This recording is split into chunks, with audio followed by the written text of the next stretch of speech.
6.12 item, this is consideration of appeal PL 26-359 of the Planning Commission's denial of major use permit PL 25-71 and mitigated negative declaration for Pasta Farms.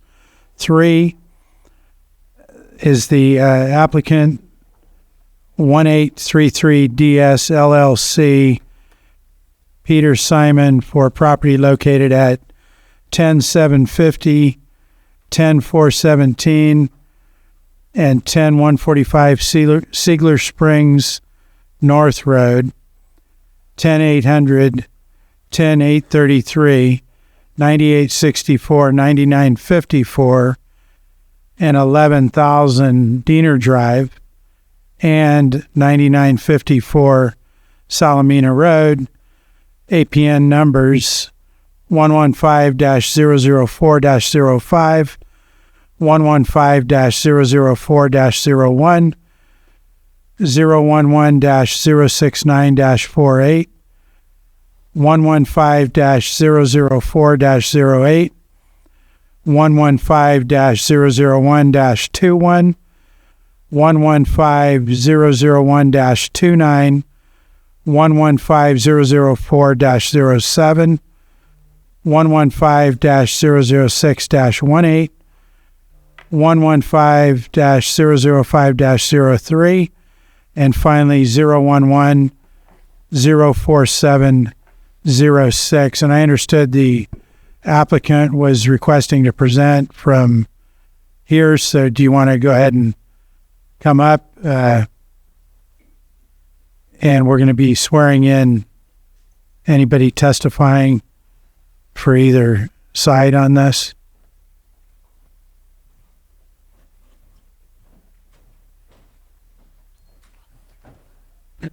And Mr. Simon, do you, other than your manager, do you have any other witnesses here today? No. Do you have any witnesses online? Not that I'm aware of. Okay. And community development, do you have staff here also other than yourselves that's going to testify? We do have Senior Planner Michelle Iris available online. And she's online, so if everyone could stand to be sworn, and Miss Iris, if you could also raise your hand online so we can understand that you've been sworn in. And this is only people that are providing. If you're public comment, you don't have to be sworn in. So this is just the parties that have witnesses that are going to testify. So, all right. Yeah, go ahead. Your right hand raised. Do you solemnly swear that the testimony you're about to give will be the truth, the whole truth, and nothing but the truth? Thank you. Okay, so we'll start in this case, I believe, with community development. Thank you, Maria Turner, Community Development Director, handing the microphone over to Senior Planner Mary Claiborne to do the presentation.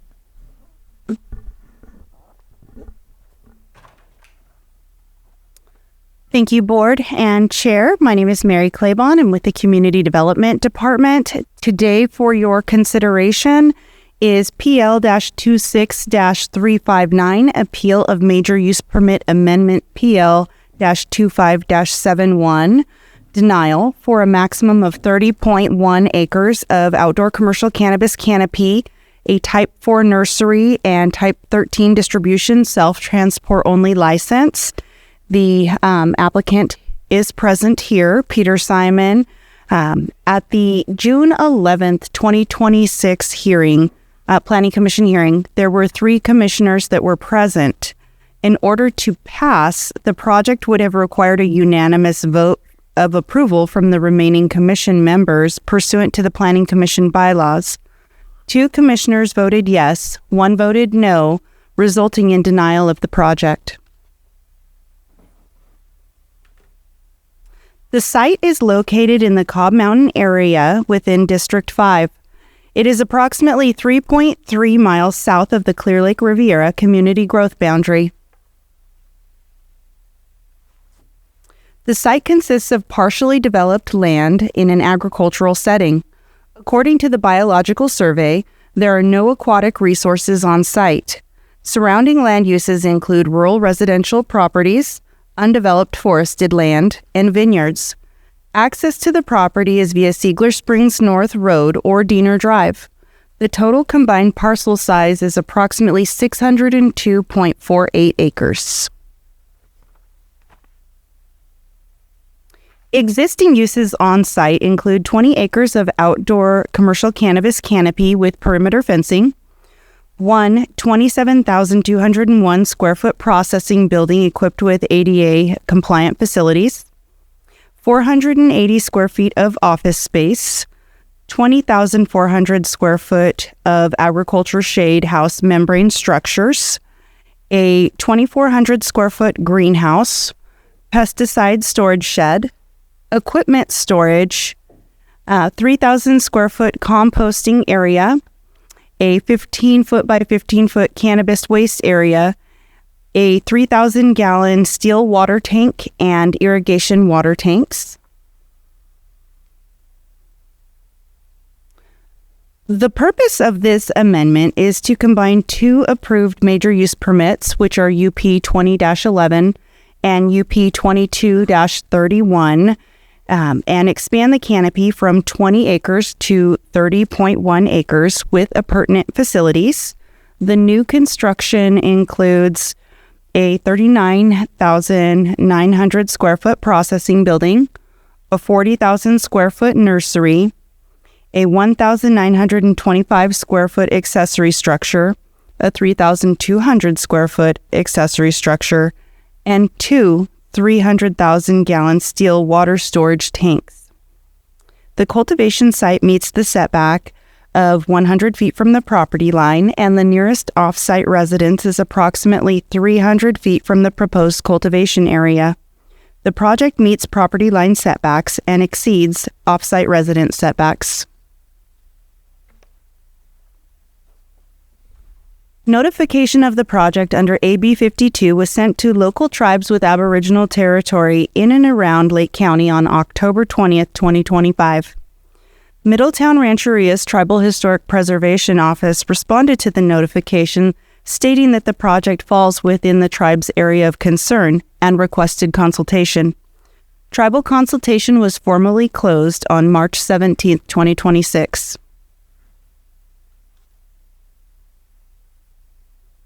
A point of interest, oak removal. The applicant proposes to develop 1.8 acres of property for construction of the nursery and processing buildings. Preparing the site for development will require the conversion of an established oak woodland. 362 oaks are proposed to be removed. Prohibited activities include oak tree removal. The applicant is proposing to minimize the tree removal by site selection.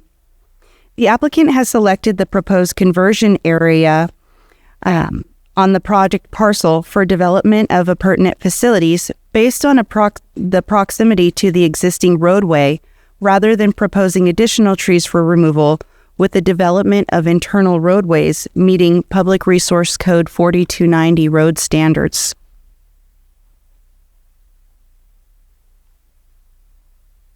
Under the Oak Woodlands Protection Act, Lake County shall require one or more oak woodland alternatives to mitigate the significant effect of the conversion of oak woodlands, including replacing removed trees at a rate of 3-to-1 and maintaining these trees pursuant to Section 4526 of Senate Bill Number 1334, terminating 7 years after the trees are planted. 1,086 black oaks will be planted, protected, and irrigated for 7 years to mitigate tree removal within the woodland. The removal of trees requires a complex grading permit to be obtained, and all grading and earthwork is to be in compliance with Chapter 30 of the Lake County Municipal Code. The Oak Mitigation Plan by Jacob Zunes and Associates is Attachment 9 to staff's report.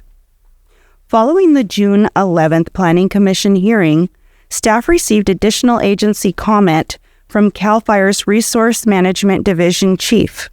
Staff has incorporated the comment into the amended conditions of approval, which is Attachment E. The specific condition is listed as A26 in regards to a timber harvesting plan. The water availability analysis by EBA Engineering determined that the on-site cannabis irrigation practices are optimized by using advanced irrigation techniques. Water use data provided for existing operations was estimated to be approximately 0.88 gallons per day per plant.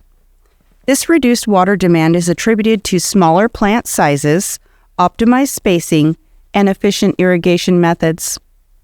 The annual total water demand for the project is 107.37 acre-feet per year. Estimated volume of groundwater in storage is approximately 6,593 acre-feet.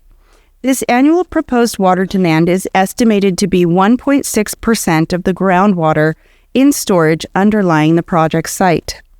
The water availability analysis concludes that the project has a sufficient supply of water and water use will not result in overdraft conditions. A point of interest, this is something that the Planning Commission likes to see prior to making any considerations, is how many projects have been approved within the area. And there are 9 projects within a 3-mile radius. And within staff's report, it does identify which projects and the size of those projects that are available in that 3-mile radius. I have a quick question. It's a rhetorical question, but a question nonetheless. Those projects are cannabis-related projects. That is correct. These are cannabis-related approvals, and the Planning Commission has requested that they identify where these approvals are when they do hear these items. And that, just one more quick question. Those are ones already approved. Are there any others that are possibly pending in that same 3-mile radius? And if so, how many? Sure. At this time, the Community Development Department has about 50 pending cannabis applications. Many of those are not moving forward. Staff has not utilized a metric for how many are pending within the area, considering many of those are not moving forward. Okay.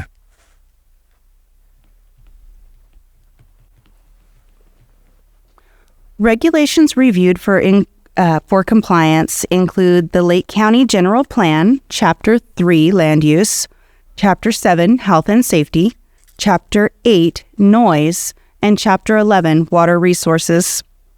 The Cobb Mountain Area Plan was also analyzed, as well as the Lake County Zoning Ordinance, Article 5, Agriculture, Article 7, Rural Lands, Article 27, Uses Generally Permitted, the 2026 CEQA guidelines, and the Department of Cannabis Control state regulations.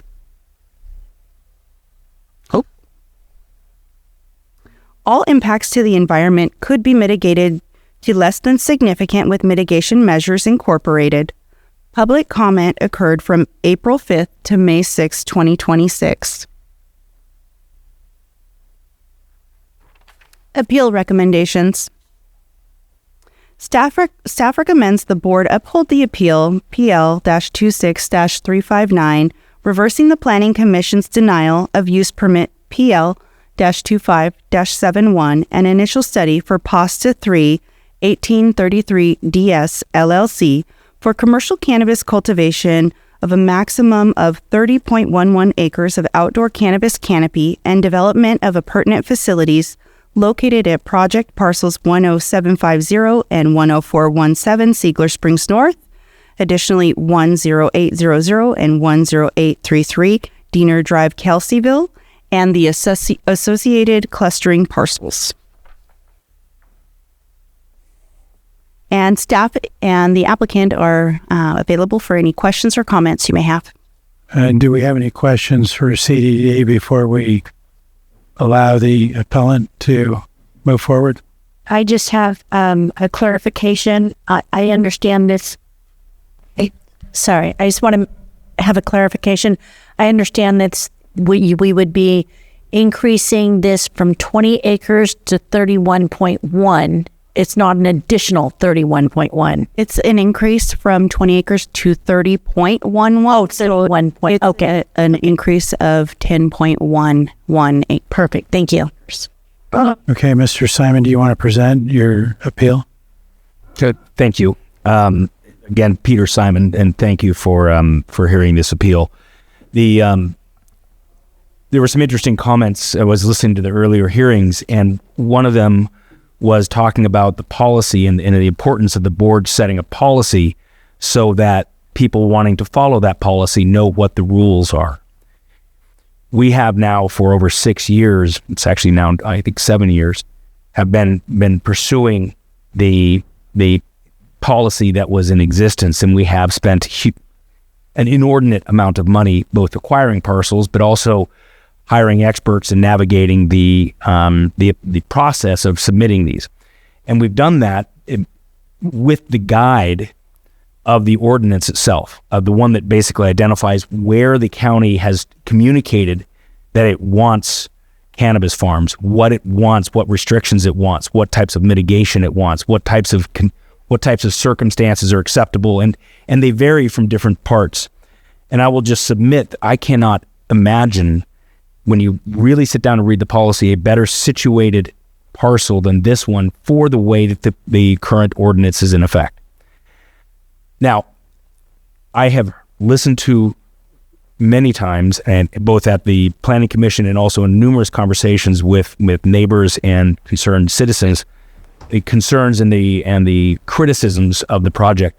And I understand any project, I don't care if it's a horse ranch, a pig ranch, pear farm, apple ranch, vineyard, nobody wants a project in their backyard. No neighbor wants our project in their backyard. I acknowledge that. But what the county has done is identify the circumstances under which a project like ours would be acceptable. And I will submit that it's a whole lot better, and the type of conditions and restrictions and mitigations that are being put into effect are much more protective of the neighbors than would a different type of project that doesn't have this type of oversight.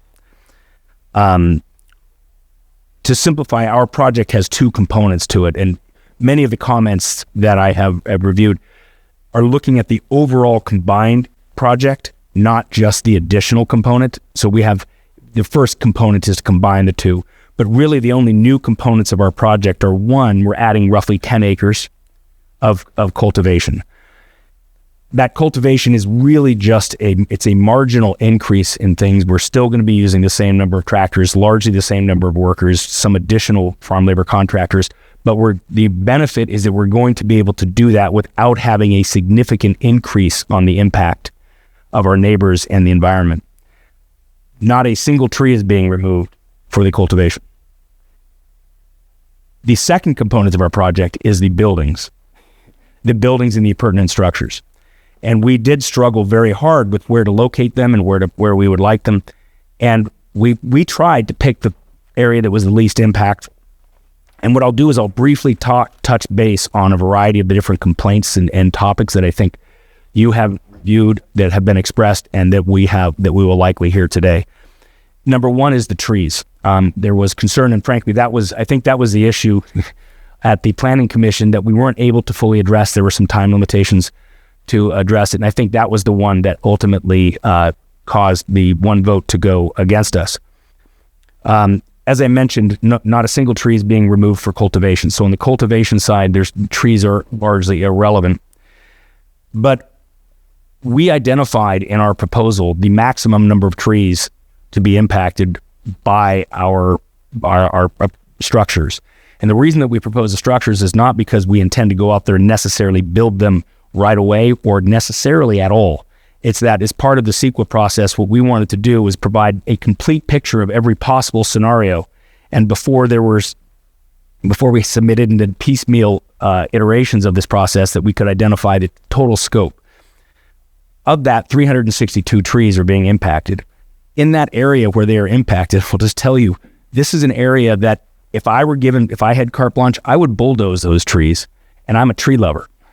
I would bulldoze them because they're a fire hazard and they're unhealthy. I would then replant fewer trees that has a healthier area for them to grow up and be strong. I don't know if you recall the pictures, but they were long, spindly trees. In the report, there's only one tree over 30 inches that is being impacted, 30 inches DBH. So it's not a long, large growth forest. It's not valley oaks, it's not blue oaks. We're talking black oaks. And we're talking about replacing them in about 6 acres. So we're impacting 1.8 acres total, about what you would do if you were clearing this for a nice ranch, a nice home with some property and pertinent structures. We're replacing it with 6 acres in an area that has established itself as a great area to grow trees, because what grew here before was a walnut orchard. So we know the soil, the water, and now we have the support and the infrastructure to ensure that 3 times, and if we need more, we can do more.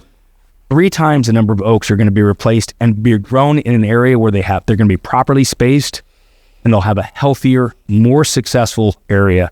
So we're sure in the short term, in a few years, there's going to be an impact that we're going to lose some relatively unhealthy trees that are going to be replaced with long-term healthy trees. And we're not impacting any trees that don't need to be impacted for our goals, and we don't plan to impact them until they are impacted by our goals. The second issue that has come up that I've discussed on a number of points is noise. And some of our neighbors are concerned about noise, and I understand that. It's a beautiful, beautiful place. In listening to their concerns about noise, came up just powerfully at the last hearing. Most of the complaints, both noise and otherwise, appear to be focused on projects other than ours. And it's important to consider that, because there are projects near ours that have been approved that do not farm the same way that we do. We are an outdoor farm. We are not an indoor farm. We don't have fans exhausting the grow lights during or the covered areas during the night. We don't run fans. We don't run fans in the spring. We don't run them in the winter. We don't farm in the off season. So the noises that have been concerning some of our neighbors are not coming from us. Many of the concerns that have been expressed come from the Audionom community, the sanctuary. Their facility is 1.6 miles away from ours and is in a different amphitheater than we are. Their valley comes down up this way, and then our road, if you go up north, Seigler Springs North, comes up and then turns to a different direction. We're in a different area. Now, we do have neighbors that I'm sure would prefer not to hear a tractor, prefer not to hear a UTV, but that's the same type of thing that we would hear if this project were denied and we had to implement some other type of use of the property. Water is always an issue. One thing I'd like to point out about the water reports: we hired EBA, who is an engineering company, and we specifically sought them out because they have been used to support opponents to cannabis projects. We didn't want to get somebody that was just going to give the board or the commission just a rubber stamped expert report that says, I don't want this or I do want this. We wanted somebody to come from the other side to say, here are the types of challenges you see, and you have to meet this high standard. Our standard that we put up there is for 35 million acres, 35 million gallons of water for the combined project, not the new one. But what's instructive here is that we use that number not because we're actually going to use it, but because that is the worst case scenario. That would be the one if what we do know is how many acres we actually used in 2024 and 2025. And we used 13.5, and I think it was 16 billion acres. Gallons, sorry. Details. So we used a small fraction in actuality of what we are saying and what our expert has identified as being insignificant impacts. We know that the water recharges every year. We know that we've had no impacts because we have been able to look at the actual data, not just theoretical data that you get in many other applications. We also use a small fraction of the water that would be used if we were to actually plant grapes on this property. We've done an analysis that shows that. I'm happy to lay that out a little further. The other area that I would like to talk briefly about is the fire. There was some concern about fire impacts on our property.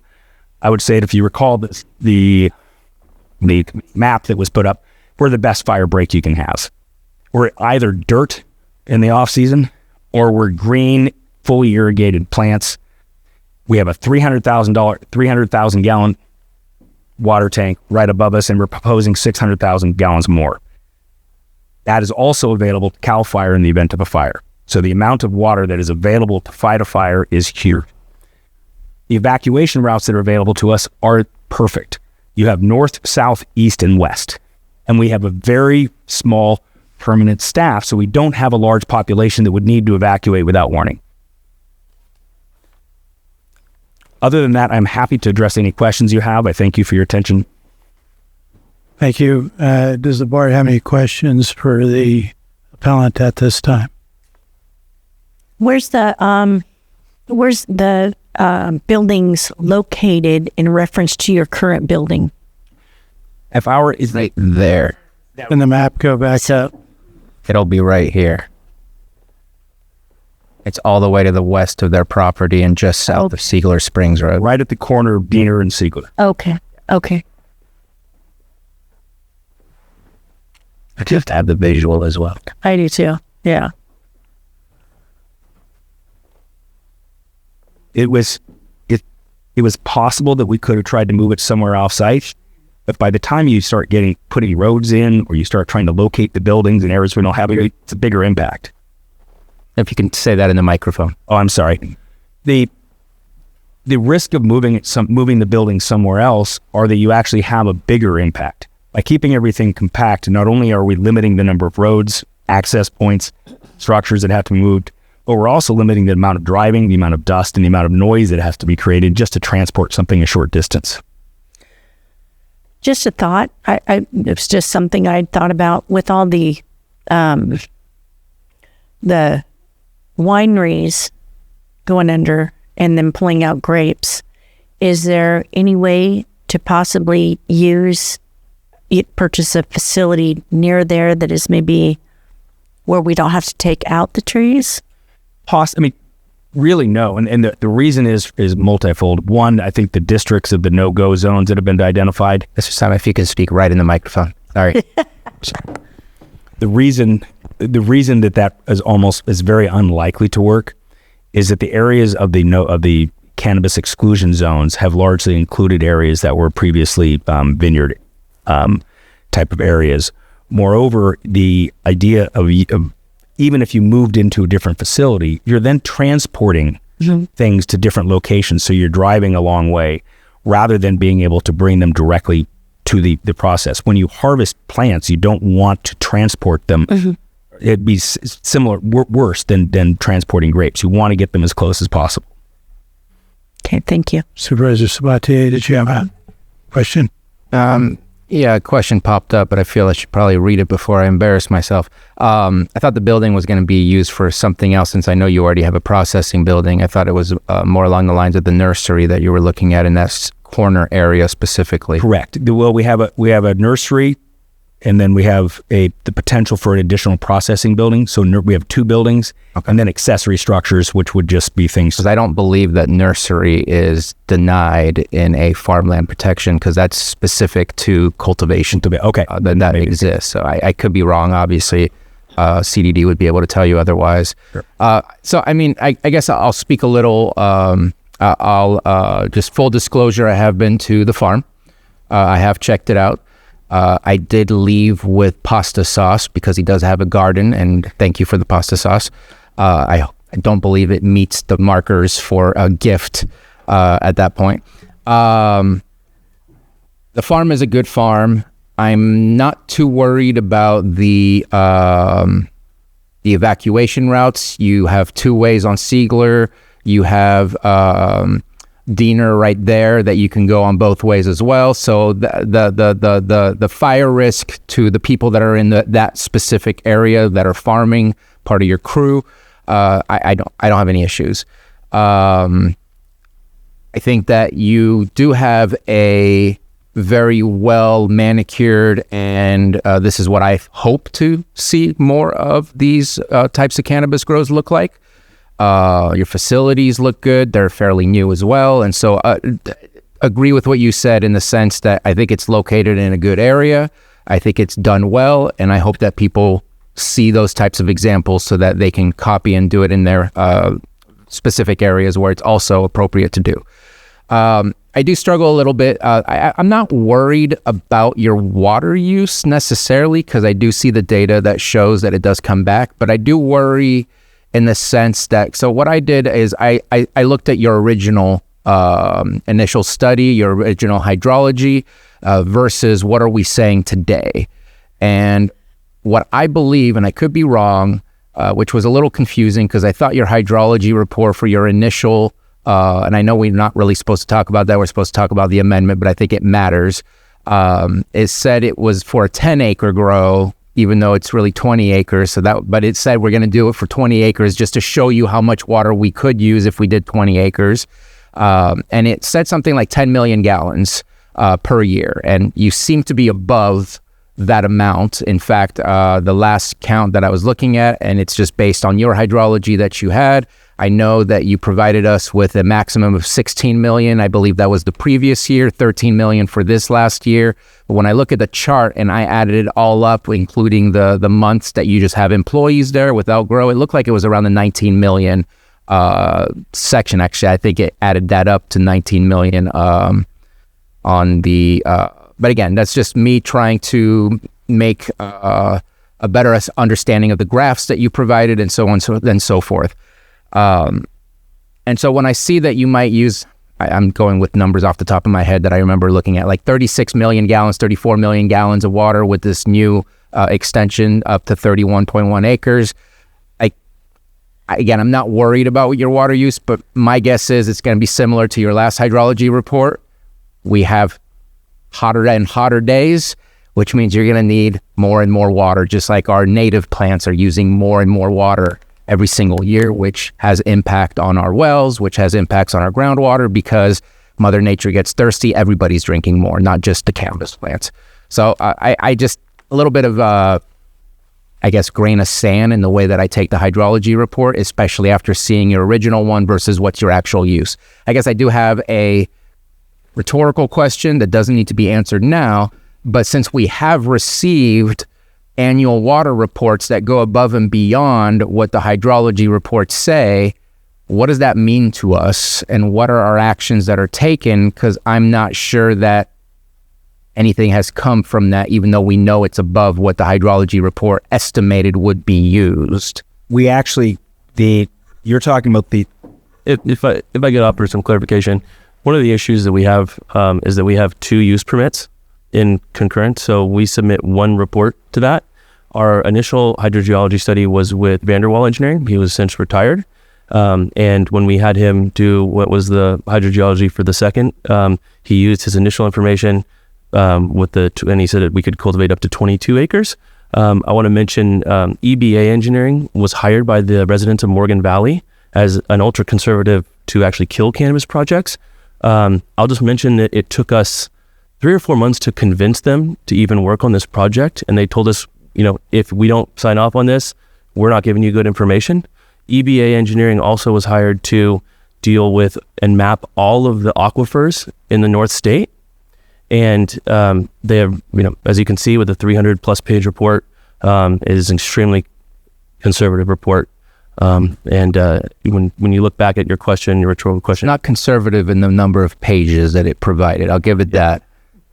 I think the issue with your question is that there's 2 use permits currently in motion, one for 9, one for 11, and how that reads. Okay. I guess I have to re-review all that, and thanks for making it more confusing for me that it's 2 consecutive permits. And I know it's number 2 is the one I was looking at, and now we're looking at number 3. But again, I'm not really all that concerned about the water. I think that you're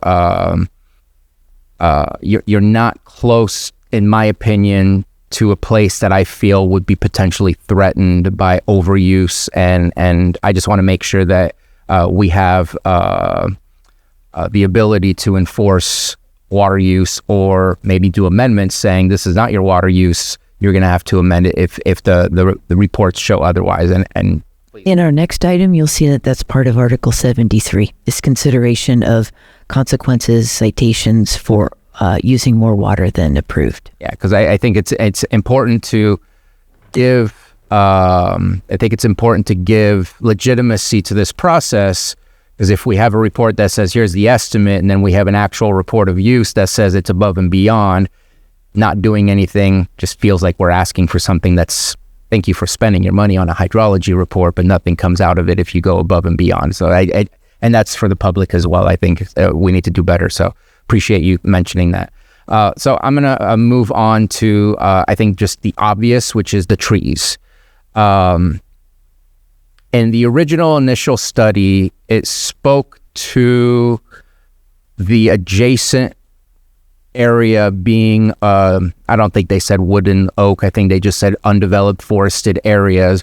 And they talked about how that was a good thing that it wouldn't be touched in order to allow for birds and other, I think it said, feeding young or something along those lines, to continue to use that land. And so it almost felt like in that initial study, it gave a high point for not touching those areas and keeping it undeveloped, so as to not mess around with the nature and the needs of nature in that area. But here we are, and just to add on a little bit, in the original, and I get it, it's agricultural, but I'm going to put it to the side, as in I can't use it, but I'm still going to have it in the back of my mind. You did take out other trees; those were walnut trees, and trees do have the, whether we like those trees or not, which is a very vanity perspective that we have of which ones we should cherish and which ones we shouldn't. They behave in the exact same way, in the sense that they suck out carbon dioxide and they put out more oxygen, and they are places that are homes for birds and so on and so forth. So I can't fully ignore the fact that trees have already been taken down for this project to happen as is. But now we're looking at 362, 6 of which are ponderosa pines. The rest are all oaks. And it's I guess it's kind of weird to me that it's on the prohibited activities, which I guess in Article 73, just so I don't throw a wrench in your Article 27, it really doesn't belong under prohibited activities if we're potentially approving 362 trees to be taken out. I know it says avoid and minimize within the text of the tree removal, but that really does, it's a contradiction of being under the prohibited activities. And I think it makes it really confusing in this conversation of, is it prohibited? Is it not? Then did we avoid and did we minimize? And I feel, so I know I had this conversation with Ms. Claybon, and thank you for having a conversation with me. And I feel like there's an opening here, but at the same time, I'm not ready for the opening today. And to me, the opening is, do you have dead and dying trees? Can those be identified by an arborist? Because dead and dying trees shouldn't count as you taking down trees. Right now, what I see is 362 healthy trees. If it happens to go down to, I'm not going to give you a number, but something that is more palatable of saying, yes, we can exchange that with the 3-to-1,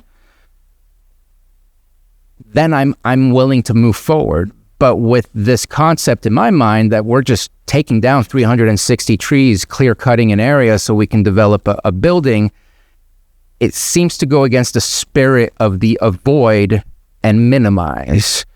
And so personally today, I would like to request further information from the applicant to be able to help identify what are we talking about here. Because, for example, the 36, 34, whatever inch in diameter tree, is that a heritage tree that is thriving and alive? Or is it a heritage tree that's a widowmaker and ready to just hurt somebody if you're walking around it at one point or another because it's dead?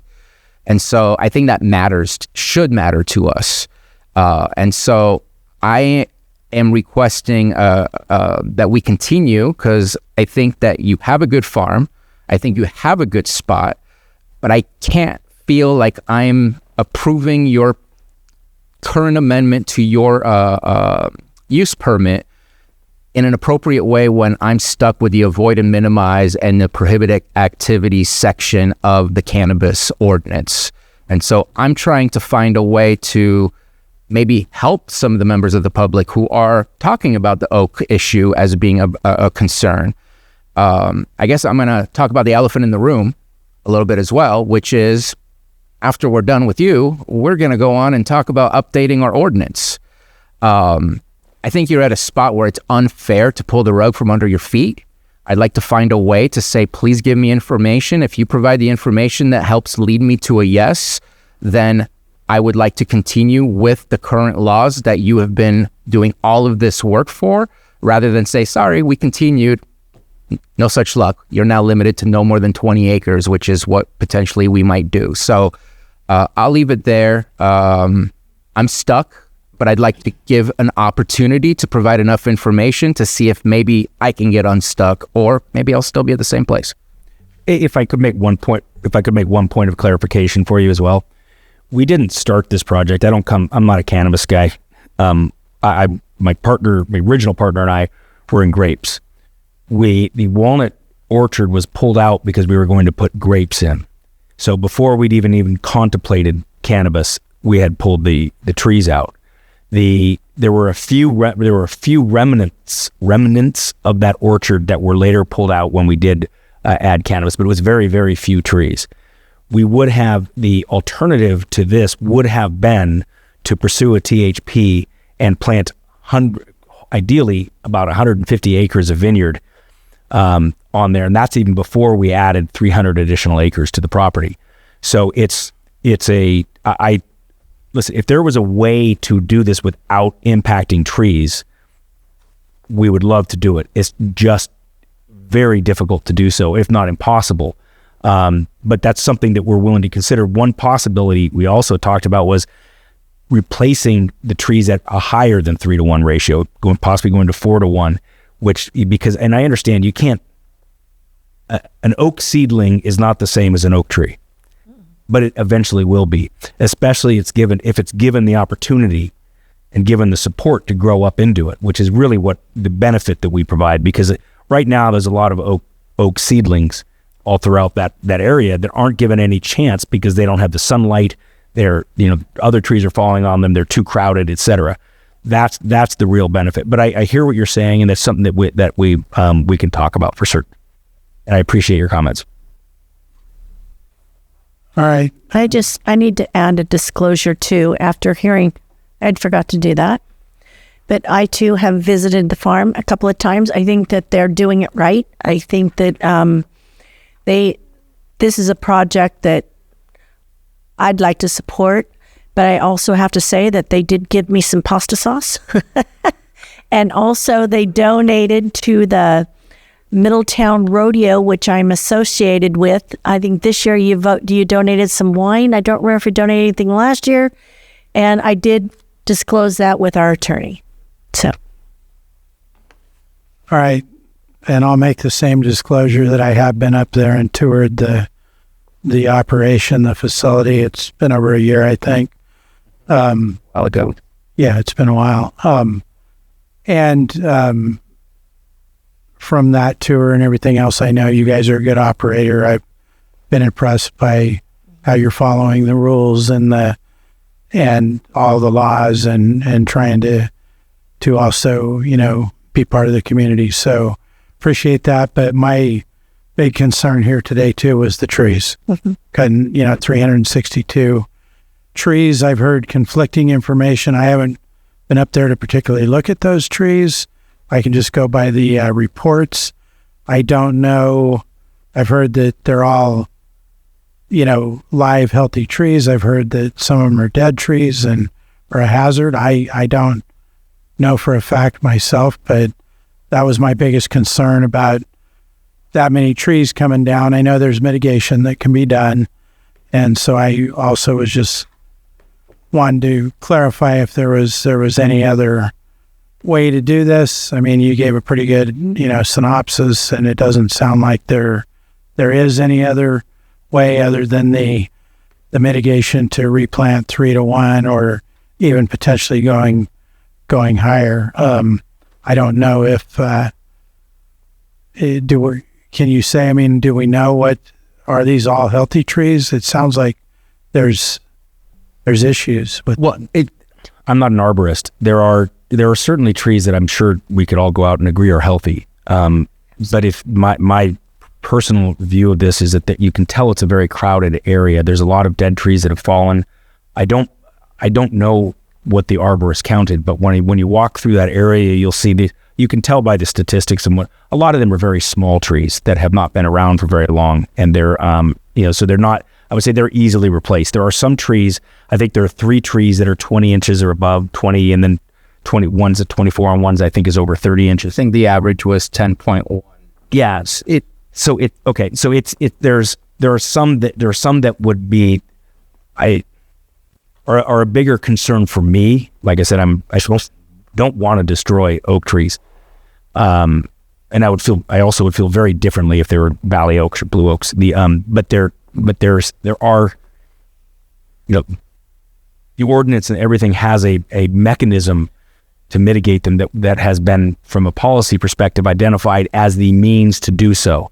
And so that's why I'm not making the policy, but if there was a way to go ahead and transport 362 10-inch DBH trees to elsewhere on our ranch, we would do so in a heartbeat. There's just not. That's not an option. It doesn't work. Yeah, exactly. Yeah. Good. Okay. Do any other supervisors have anything? I had something. I had mentioned the winery facilities that are used in those areas. Would it be the same issues if you're using that for a nursery? Because part of this building is nursery. Would you come across the same issues with the transportation if it was nursery? To be honest with you, I don't know what the limitations are. When we started this process a few years ago, before the entire bottom fell out of the vineyard market, so there weren't a whole bunch of vineyard facilities or winery facilities for sale. The requirements for a nursery are very specific, both from the Department of Cannabis Control and the local ordinance. And I think that's all going to change, and I don't know exactly what they are. So I don't know how easy it would be. I do know that we're probably not in a position right now to go buy a winery. Well, I just meant some property that had the grapes pulled off already cleared. Yeah. Already cleared to put the building on for the nursery end of it. Additionally, if I may, it is a requirement of this zoning code that a notice of applicability specific to cannabis have been filed no later than whatever date it was October 31st, 2020. So we would not be able to support that action. Okay.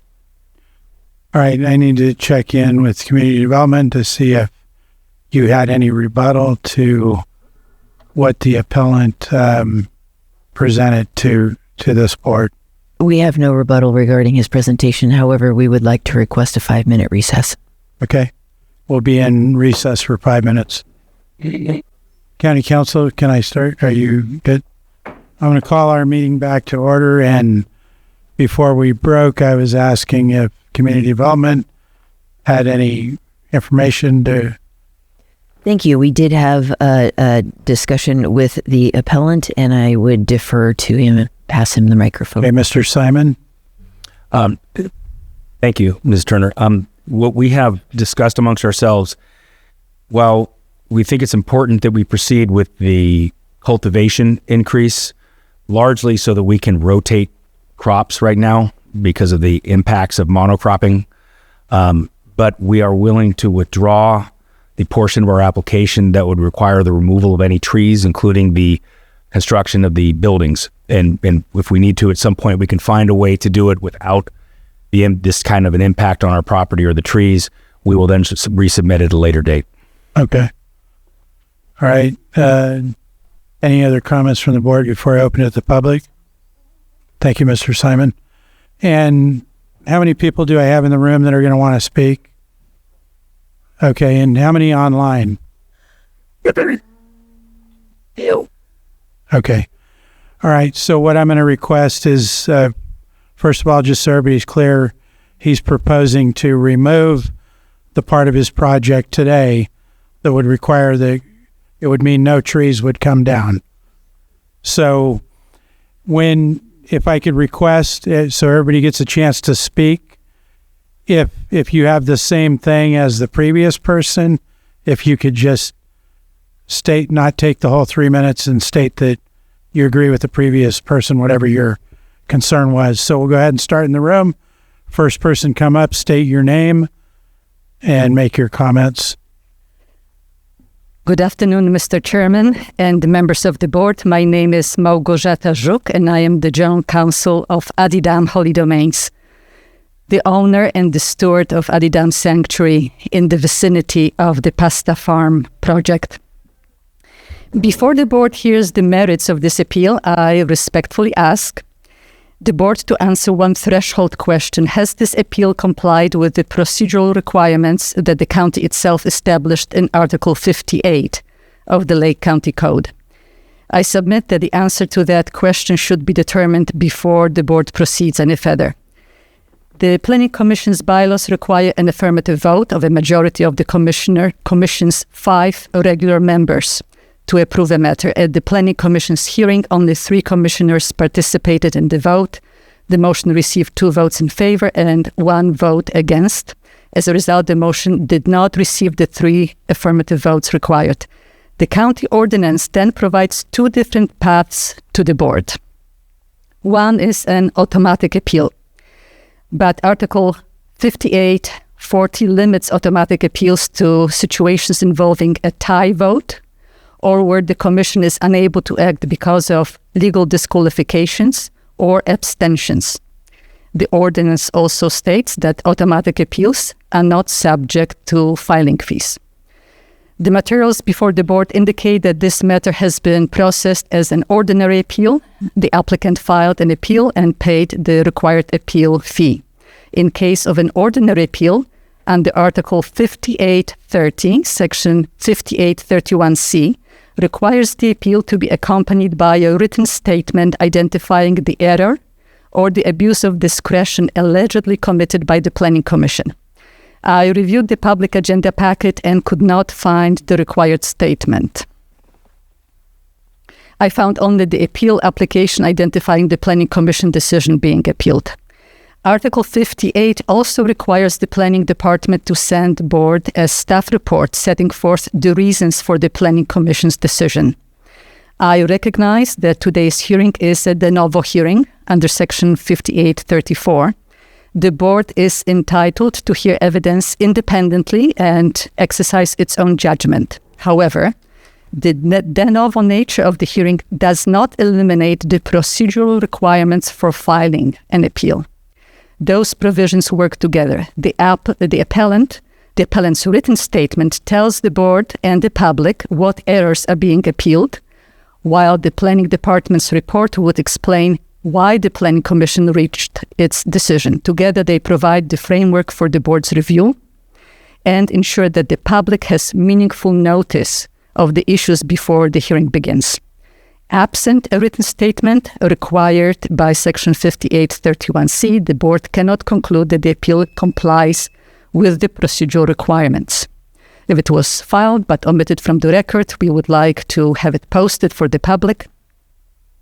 And accordingly, before proceeding to the merits, I respectfully request that the board ask county staff to identify for the record the written statement required by Section 5831C, and second, the staff report required by Section 5833, setting forth the Planning Commission's reasons for its decision. Thank you. Thank you. Next person in the room. Does anyone else wish to speak? Good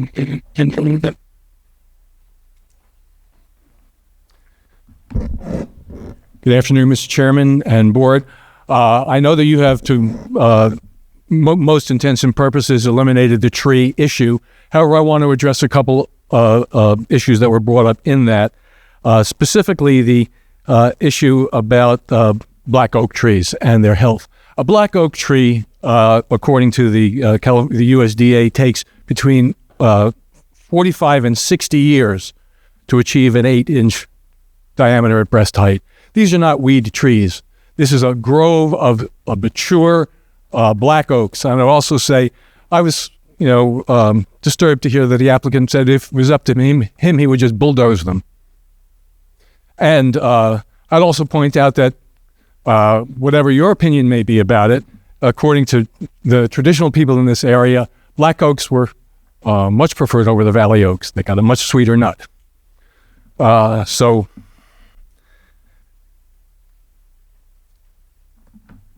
given the fact that it will take at least 45 to 50 years to replace those trees, this is certainly not something that would be met by mitigation of planting acorns with a watering schedule of 7 years.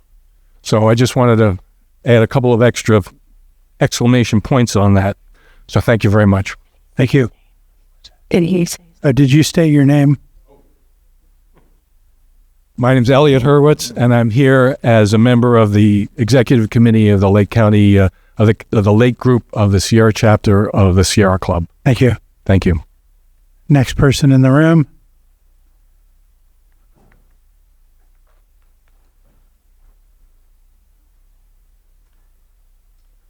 Good afternoon. Thank you for your time. Can you hear me? Yes. My name is Stephen Reed, and I am speaking today as board chair of the Seigler Springs Community Redevelopment Association. SSCRA is here today to urge you all on this board to uphold the Planning Commission's denial and reject the appeal by Pasta Farms to expand their commercial cannabis footprint on Cobb Mountain. For over 10 years, SSCRA has worked alongside the residents, tribes, and businesses of Cobb to foster long-term resilience, pardon my speech, wildfire safety, and thoughtful economic development. While we recognize the historic role that appropriate agriculture and timberland operations play in our region, today we call your attention to a critical pillar of the Cobb area strategy: protecting and preserving our existing community assets. Since the late 19th century, a principal economic and cultural engine of the Cobb area has been its identity as a resort and retreat location. We are home to a concentration of venues that choose the Cobb Mountain area specifically for this: Pine Grove, Mandala Springs Wellness Resort, Whispering Pines, the Mountain of Attention, and the St. Gregory of Sinai Monastery. These spaces draw visitors from all over the globe because of an invaluable quality, an atmosphere of peace, silence, and natural beauty. This ecotourism economy is not just part of our history, it is a sustainable cornerstone of our economic future. However, this quality is incredibly fragile. Large-scale industrial commercial cannabis expansions with the associated environmental pressures, heavy vehicle traffic, noise, structural footprints, and inescapable odor profiles can threaten the viability of these retreat and recreation centers, which again attract visitors from around the world. To allow Pasta Farm to expand will undermine decades of local investment and contradicts the community's own documented development goals. Our county is currently updating our general plan, which includes the Cobb Mountain Area Plan. Several of the goals and policies in this plan are directly pertinent to this development. For example, I cite Mountain Area Plan Goal 3, maintaining vibrant communities that preserve and celebrate their historic character. Approving a massive permanent project undermines the very standards this county is actively working to establish. Our opposition is not arbitrary. It is rooted in rational, asset-based regional planning compatible with the environment and the established community character. On behalf of the SSCRA and the residents who contributed to the Cobb area strategy, we appeal to you to protect the peace, the economy, and the long-term vision of our community. Please uphold the denial of this permit and reject the Pasta Farm proposal. Thank you very much. Thank you. And I've just FYI, I've given a little bit of leeway to a couple people, but we need to try to stay to our 3 minutes because we have a lot of speakers.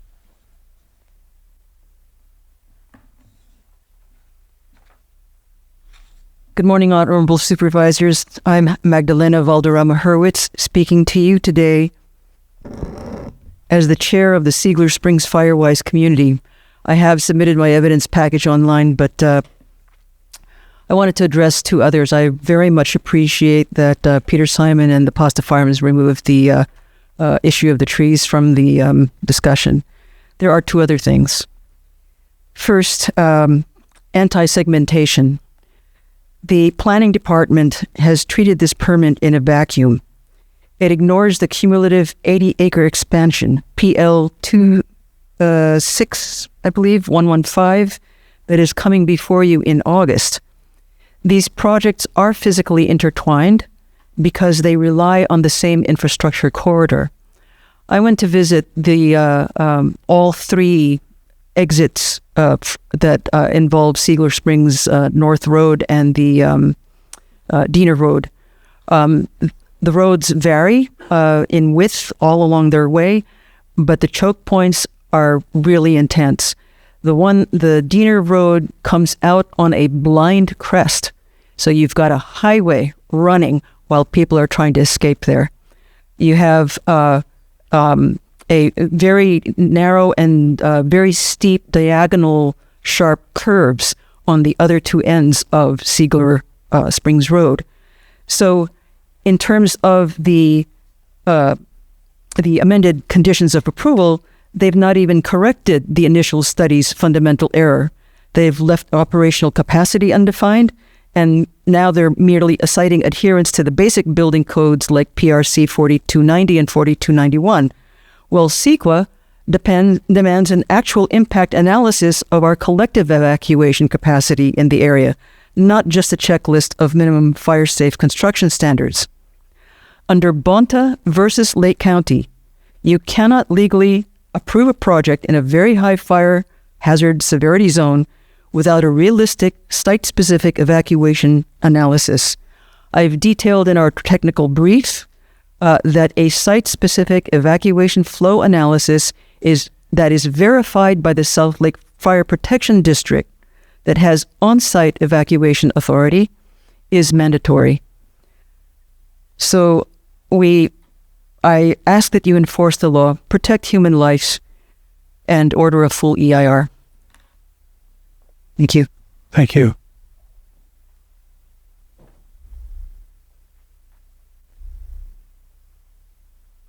Good afternoon, supervisors.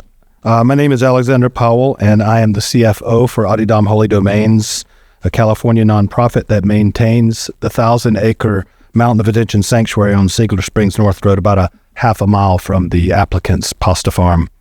Our nonprofit maintains 5 sanctuaries on the western United States and Hawaii, 3 of which are in this Northern California area. And I've dedicated my life to the preservation of these unique, set-apart or sacred sanctuaries. Many thousands of people from around the world, Europe, Asia, India, North and South America, have made and continue to make the pilgrimage to the Mountain of Attention Sanctuary for healing retreats. They spend money on food, lodging, and all kinds of supplies from businesses in the county. Sometimes they fall in love with Lake County and even return here to live. And some dedicate their lives to help serve and sustain the unique sanctuary. I'm here today not merely in opposition to the pasta farm use permit application. Mr. Simon and Jamie and Sam have been very kind and forthcoming. I'm here to speak on behalf more of the preservation of the unique quality of life, the set-apart environment, and sacred purpose that we have cultivated on the Mountain of Attention Sanctuary in that area. The cumulative encroachment of commercial cannabis production into the area the past decade has brought with it many unmitigated changes, even while we are facing unprecedented challenges to care for the land. Now, we've mentioned that the trees are off the table, but the oak borer beetle is not off the table. It's here, and it looks like we probably have about a 50% infestation on our property of 1,000 acres. So that's pretty intense and something we have to deal with, including financial resources. To move on, though, from the trees in the drought of 2023, the aquifer on our land went dry for the first time in the 52 years that we have maintained that sanctuary on that property. The lands nearby and above the aquifer are the headlands for Seigler Canyon Creek. So when we hear of the plans to use an additional 35 million gallons of water annually, even while the applicant's own hydrology data clearly did show that the primary wells tested did not recover to the original levels after 2 months of stopped pumping. That's a concern for us, that maybe we're not considering the effects on the neighbors and Seigler Canyon Creek and not taking it into account appropriately considered. We have also hired a hydrologist just to look at the data, and he will come online shortly. Finally, in summary, I just ask the Board of Supervisors to please consider the cumulative effects of having forest, clearing forests is not an issue, but the hydrological data and showing a decrease of the water table in the hills that will inevitably have cumulative effects. Real quickly, the Mountain of Detention Sanctuary, the resident community of many hundreds of homes and people who live in our area, working local jobs, and thousands who make the pilgrimage to the Mountain of Detention each year, we deeply care for this land and simply want to continue serving, protecting, and preserving the sacred place. Thank you. Next person.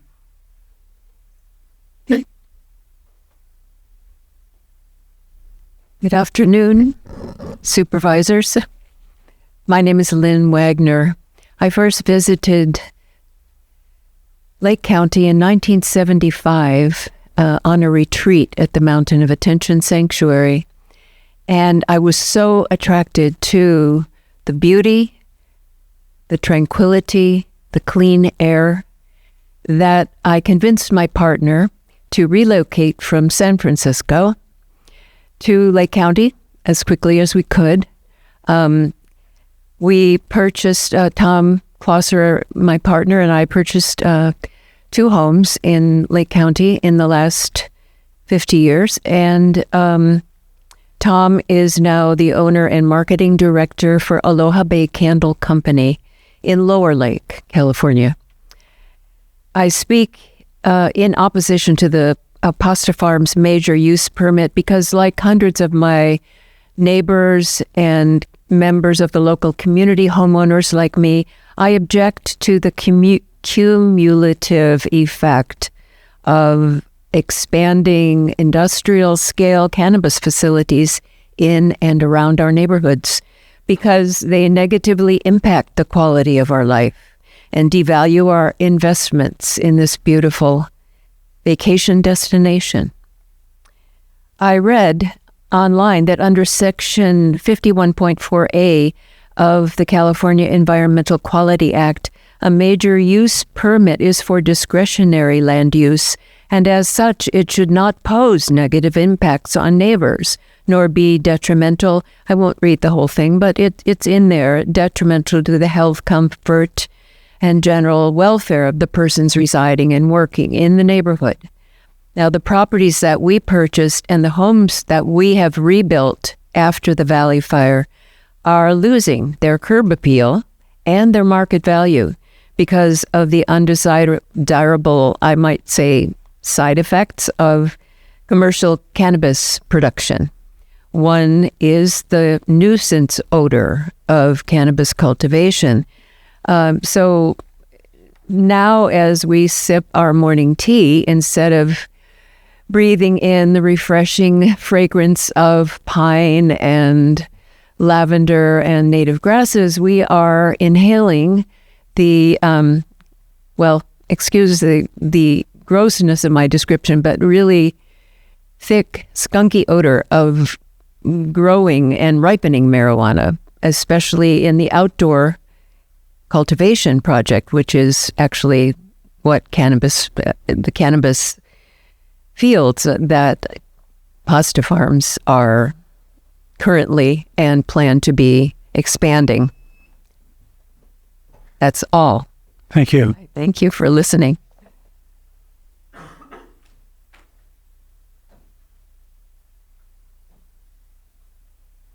Yeah. Good afternoon, Chair, members of the board. My name is Duncan Gamlin. I am the fire marshal for the Mountain of Detention Sanctuary. I have been a real estate broker for 45 years. I was a consultant in the last 6 years of my career, I was a consultant to billion-dollar corporations. I was a professional grower for some years and won an award at the Emerald Cup, which means that I was pretty good. And so I wrote a supplemental report that was uploaded yesterday. I don't know if you have it. If you don't, I have copies here. But I'm going to go ahead and read from my report. The written report and an executive summary evaluating wildfire preparedness, emergency access, and evacuation associated with this project. If you do not have time to review it, I have the copies. The project is located within a very high fire hazard severity zone in an area that has experienced multiple significant wildfires, one in 70, one in 79, and again in 2015, all burned on this land. The question before the board is not whether another wildfire will occur. History tells us that it will. The question is whether the administrative record provides sufficient information to conclude that people can be evacuated safely when it does. The environmental documents discuss defensible space, emergency water supply, compliance with fire regulations, and those are all important measures, and I support them. However, they primarily address protection of structures. My concern is different. I found no project-specific analysis evaluating cumulative evacuation demand, operational roadway performance during a wildfire, or how emergency responders and evacuating residents could safely use the same limited drone system. Can I get my photo, Alex?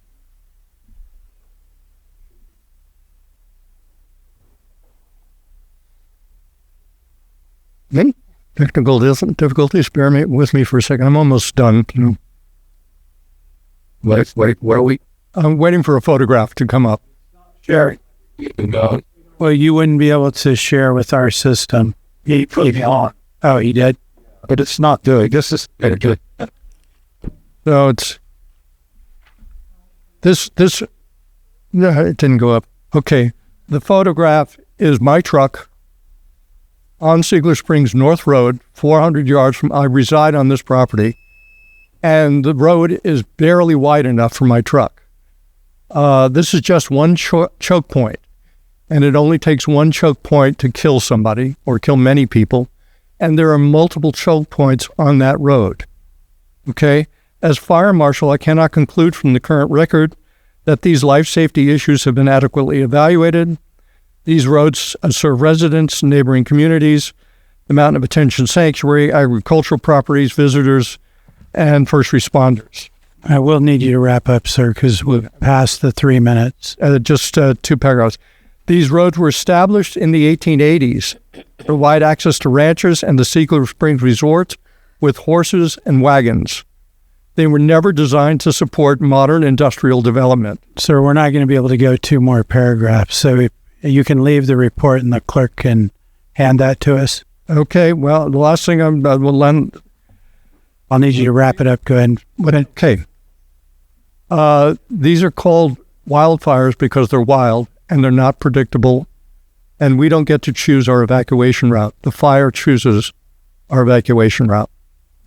Thank you. Next person.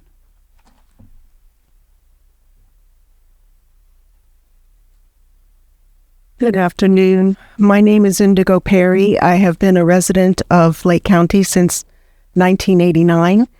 I am also the co-founder and former program director for a nonprofit called Emergency Prep Help that specifically prepares seniors for emergencies and natural disasters.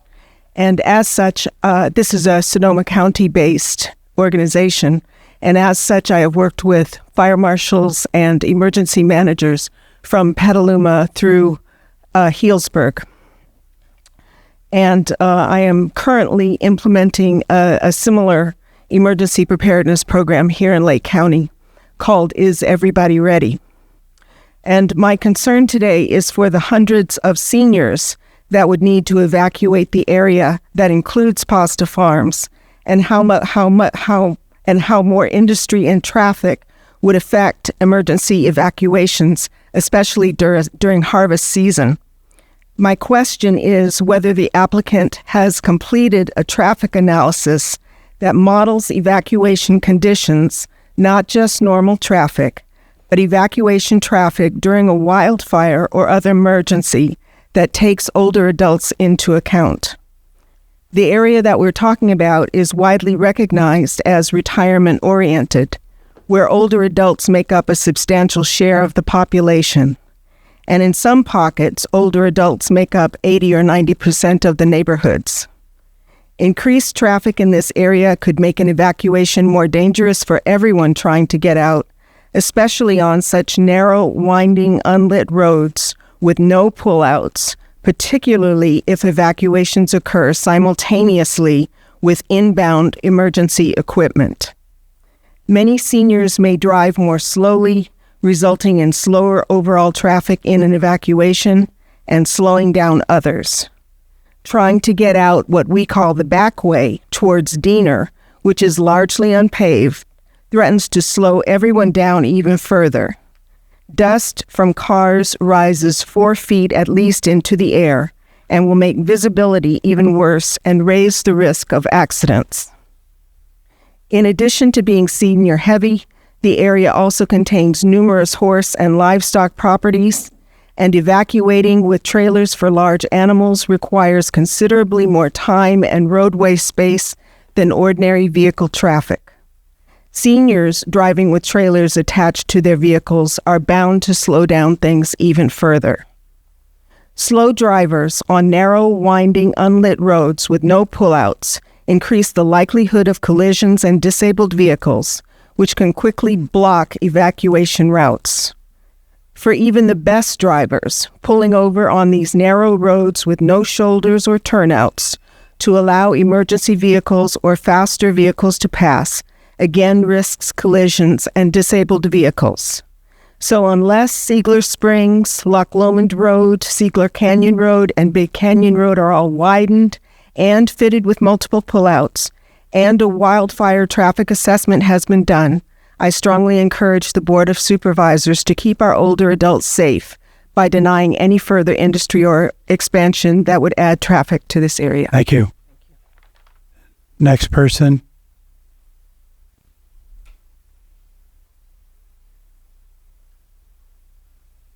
Good afternoon, Board. You hear me okay? Yeah. Tom Lasik. I'm glad to hear that the tree concern has been pulled off the table. I think that's important.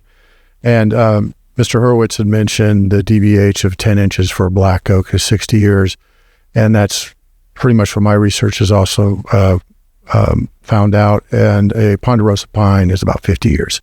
So these are not baby trees.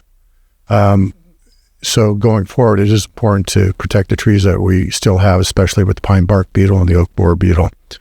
I also want to just reemphasize what the attorney behind me mentioned about procedurally, why is this even coming before the board? Because as I understood it, and many other citizens have understood it, the way the ordinance is written is you have to show where the planning commission made a mistake. Yes, you have de novo, but you have to show what was the mistake, what was the misconduct or the error that was made by the planning commission.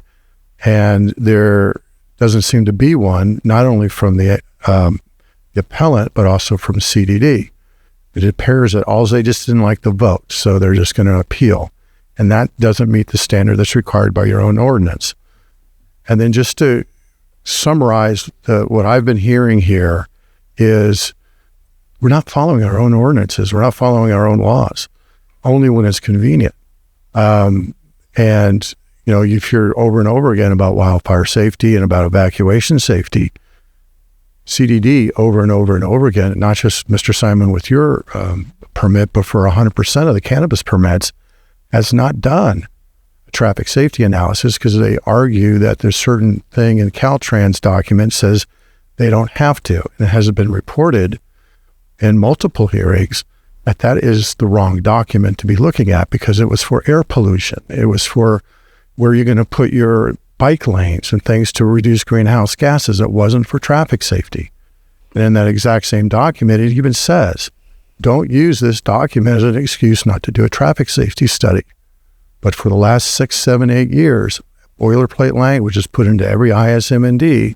It says we don't need to do one because it's less than 110 BMTs, vehicle miles traveled. Caltrain has come back and it said, that's not acceptable. You still need to do one. And you've heard other case law, especially case law here in Lake County, that essentially emphasizes the importance of doing traffic safety analysis. My complaint isn't with Mr. Simon. I'm sure he's got a fine operation. He's a decent man. He works hard. My objection is over and over again, CDD doesn't check the boxes it needs to be checking and allows someone like Mr. Simon to get this far when he should have been told weeks ago or months ago, hey, we've got these issues and we need to address. It saves a tremendous amount of time and money and effort. And then finally, just because you didn't like the vote from the Planning Commission, you can appeal. You have to do better. Thank you. Thank you. Do we have anyone else in the room?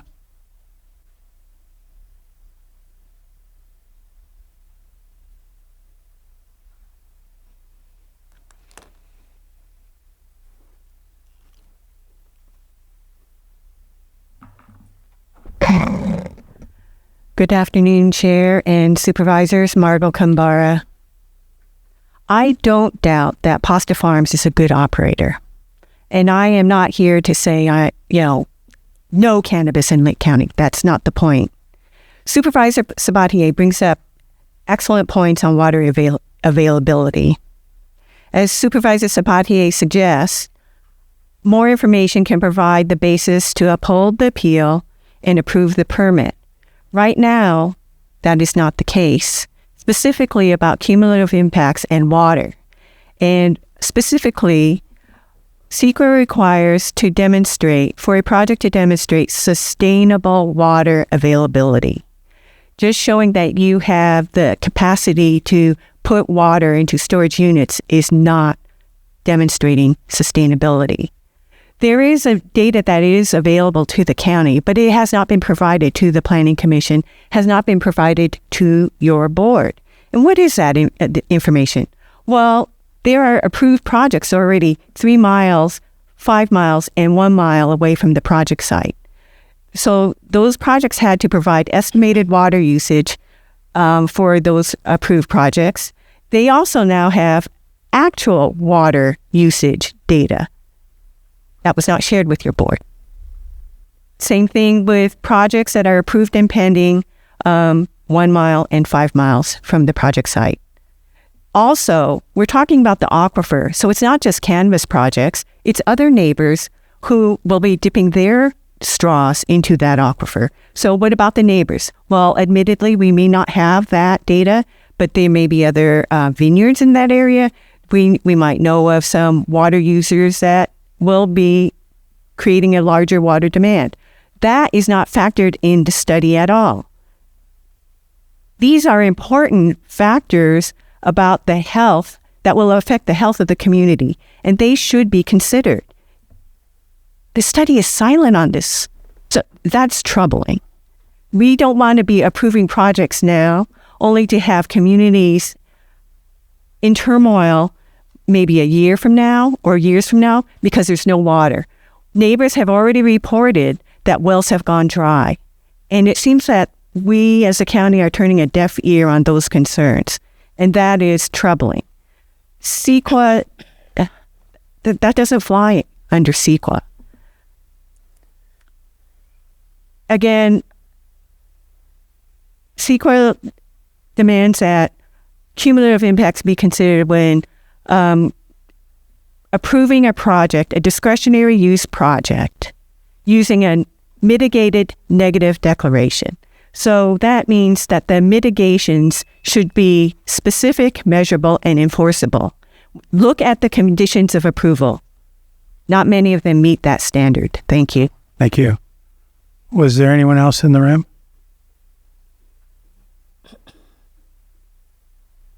Good afternoon, Board of Supervisors. Amanda Martin, private citizen and Loch Lomond resident. Well, much of my prepared comment was about the 362 trees, so I'll be doing some improvising. Peter Simon, thank you for that concession. I appreciate hearing that, as much as I did not like the bulldozer comment at all. That makes me nervous to have you as a neighbor. It was about the trees. Okay, well, we're on my 3 minutes, so I'll keep going. Last Saturday, I went and drove by Pasta Farms. As I said, I am your neighbor. I live in Loch Lomond, and I was shocked to see how industrial scale huge it is. I mean, I must have driven by there just 6 months ago, and I do not remember it being quite that large. So after I drove by Pasta Farms, then I drove over to what is Snows Lake Vineyard, and it felt like a scary foreshadowing. So Snows Lake Vineyard is a 2,400 acre vineyard that was put in about 20 years ago. And they have since, in the last year or two, removed essentially all of their vineyards. I would say about 90% just by eyeballing it. And what remains of the land is deeply concerning. It is just an arid, star thistle, matchbox wasteland. And really, that's the result of this short-sighted approach of looking at industrial agriculture in our community. We need to think about what happens after this product is no longer profitable to these operators. So that would be something I would like to suggest to the applicant and to the Board of Supervisors, is also be thinking about, what do they do when this is no longer profitable to them? Then what happens to the land? And you've already answered my main questions about the trees, and I gave you some good digs about the bulldozer, so I will leave it there. Thank you. Have a good day. Thank you. Was there anyone else in the room? Not seeing any. I'm going to go online. Really? Hopper. Kate, go ahead. 3 minutes.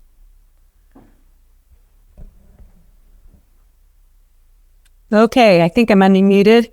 My name is Kate Schmidt-Hopper. I am a 30-year resident of Lake County, and I'm speaking as an individual and not representing any organization. My initial comments were going to be about the trees. I will point out that planting acorns is not the same thing as planting trees, that the Resource Conservation District did partner with Caltrans to mitigate the very many oak trees that were removed on the expansion of 29 between Kitts Corner and Kelseyville. 1,000 oak trees were planted, and they had a very good success rate, probably 80% survived. These were all trees that were on drip. They were protected like you would protect a vineyard sapling, and mowed around so that they had sufficient light and less competition from competing weeds and invasive species. So unless you were planning on that, you wouldn't have been able to actually mitigate 362 trees by planting acorns. As anyone knows who lives by acorn land, how many species eat acorns.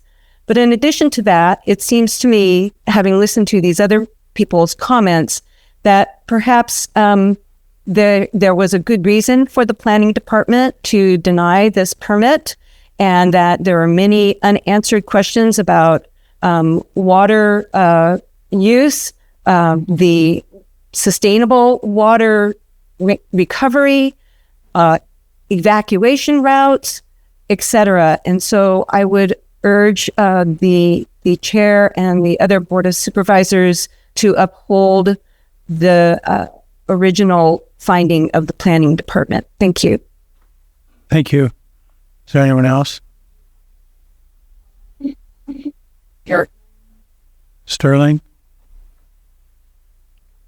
Yes, thank you. So I know the trees are off the table, but with what the lady just said with planting the acorns and what they expressed with the 4-to-1, if they did the 4-to-1, that would be 1,344 trees. Say 50% of them die off. That would still leave 672 trees that survive.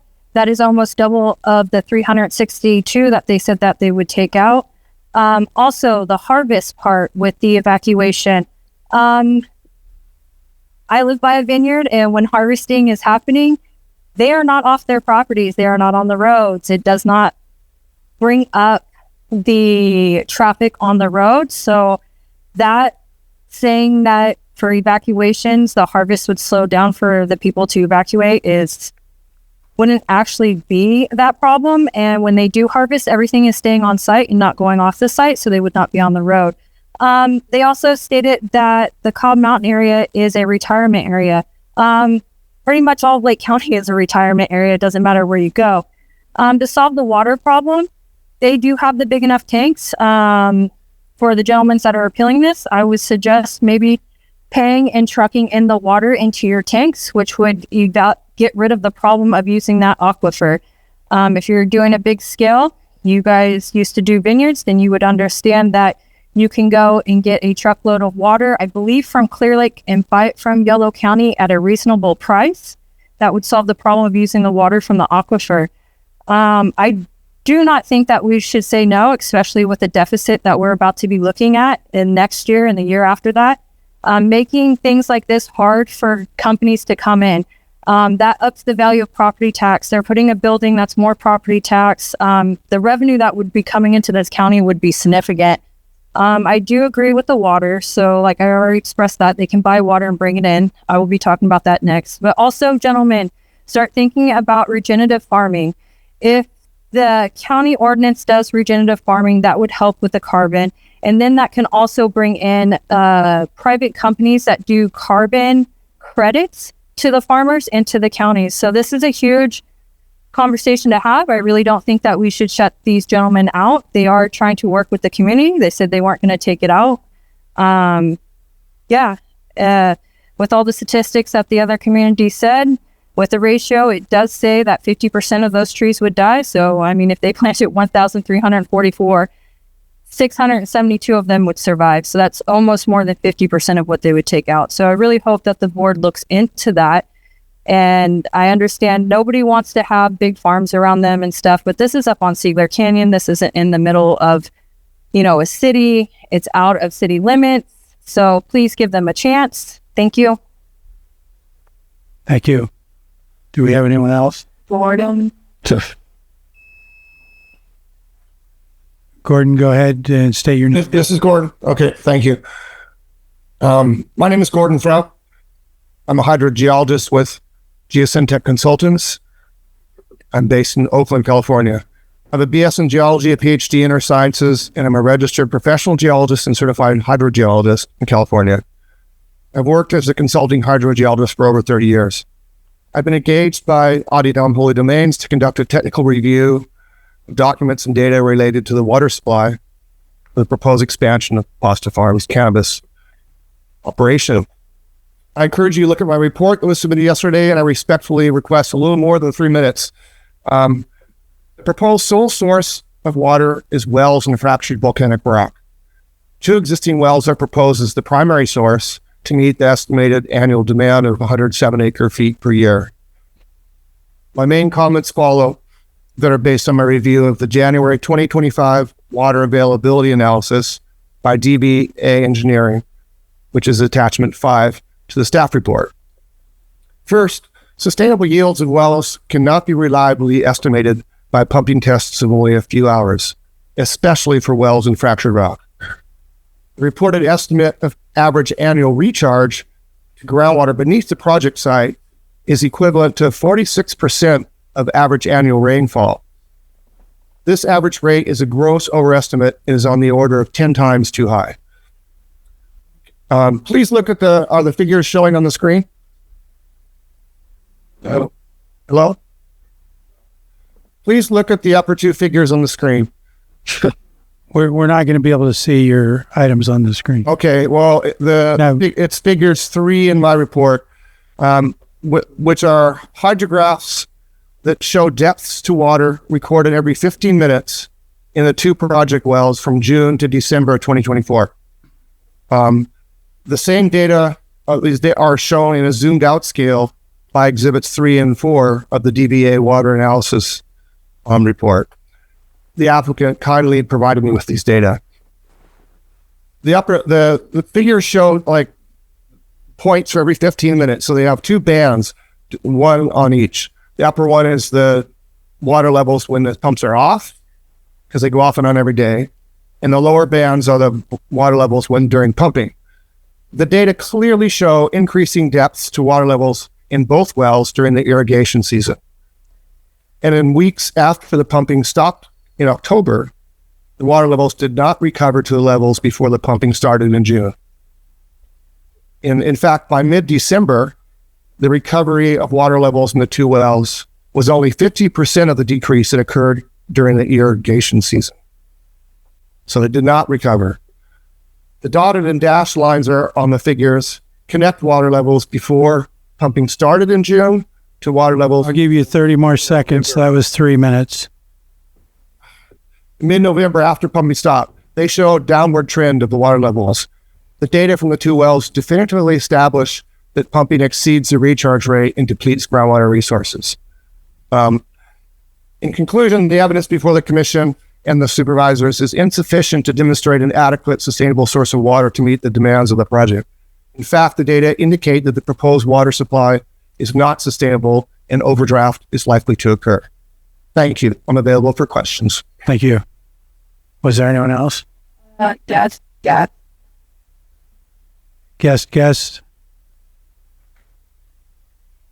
Thank you, Mr. Chair, Angela Amaral. First, I just wanted to thank Mr. Simon for listening to the residents' concerns about the tree removal and modifying the project to avoid the trees. Perhaps going forward, applicants should be inclined to get an arborist to review trees. If there's going to be more than, let's say, 20 oaks to be removed on any project, it would be in their benefit if they just had an arborist evaluate those trees right out the gate. Or the county could consider creating an oak ordinance, especially with the tree loss between wildfire, Mediterranean oak borer, and other factors. If nothing else, today's discussion has clearly shown the urgency for one. So thank you for your time and consideration, and thank you, Mr. Simon. Thank you. Anyone else? I'm going to close public comment and bring it back to the board for any final questions or concerns, and we'll start with Supervisor Owen. The only question really that I have right now, or my first question would be, our District 5 supervisor isn't present. And since this is in her district, I didn't know. I talked to her, and she wanted us to move forward. Okay. She said, go ahead and move forward, and did not request a continuance. Okay, thank you. Go ahead, Supervisor Sabatian. I just want to mention there was some public comments that, there were many comments regarding the water.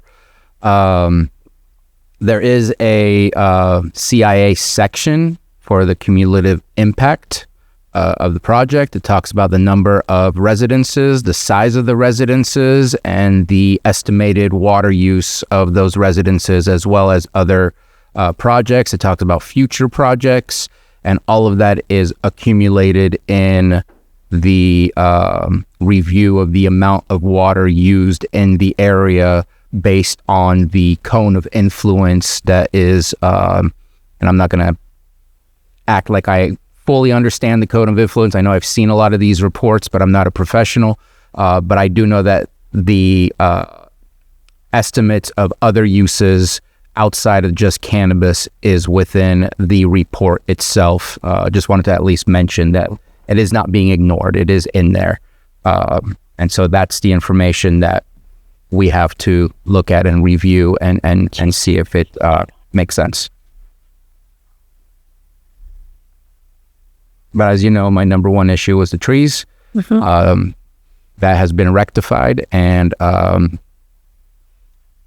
anticipate that we will do better with our review of water by changing some of our ordinances to ensure that we have teeth and enforcement on staying within that range. And so I'm ready to move on whenever you guys are ready. I have a question. Can I ask council to weigh in on the statements about this being in violation of Article 58?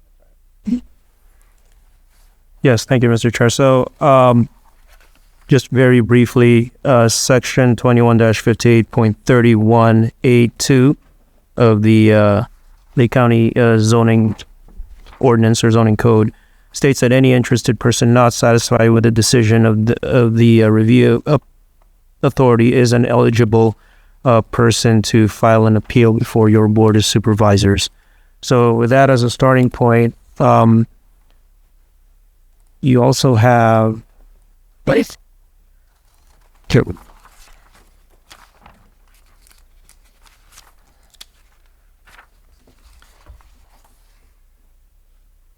Yes, I believe that's in general that would be it. If there are any other concerns as far as the filing of the appeal itself, I know that what's been uploaded in Legistar contains at least a document of the appeal being filed.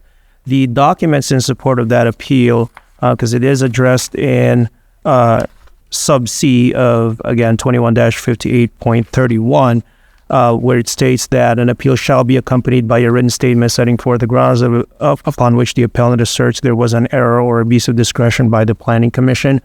Well, that's why the appeal is before your board today, and the appellant has had an opportunity to testify, provide evidence in support of their appeal, and why, and in an attempt to demonstrate why they disagree with the Planning Commission's decision. Thank you. Go ahead, Supervisor Owen. She had also asked about 5834C.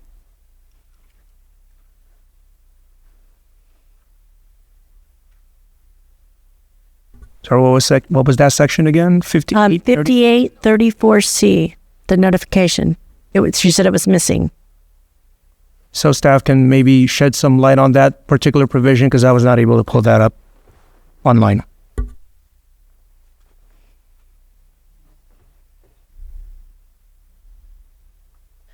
(5834) requires public hearing and notice, which C both completed. There is no C on 58.34.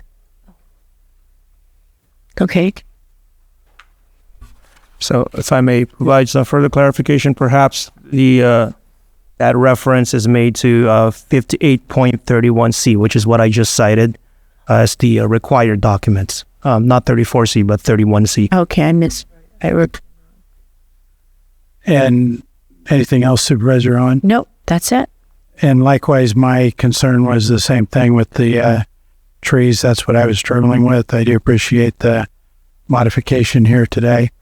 And because the way I thought about it was I know the trees, I didn't know the age of them. I didn't really understand that, but in thinking about the fact that they're actually thriving, or that's what I was wondering too. Are they thriving? Is there menacing oak borer or whatever? The oak borer. If they're affecting them, and then the survival of them. So we're taking them. I was worried that taking them down and then trying to have new implanted trees survive. To me, that's kind of a worrisome thing. But the fact that you were willing to do that made it a lot easier for me. So thank you for that. All right, if there's nothing further, we'd be ready. Do you have something? We do have proposed amendments given the modification of the project description that we'd like to put into the record. We took a 2-minute break. Yes. We have a request for a 2-minute break. Okay. I'm going to call our meeting back to order. And where were we starting with CDD? Amendments? Yeah. Go ahead. Thank you.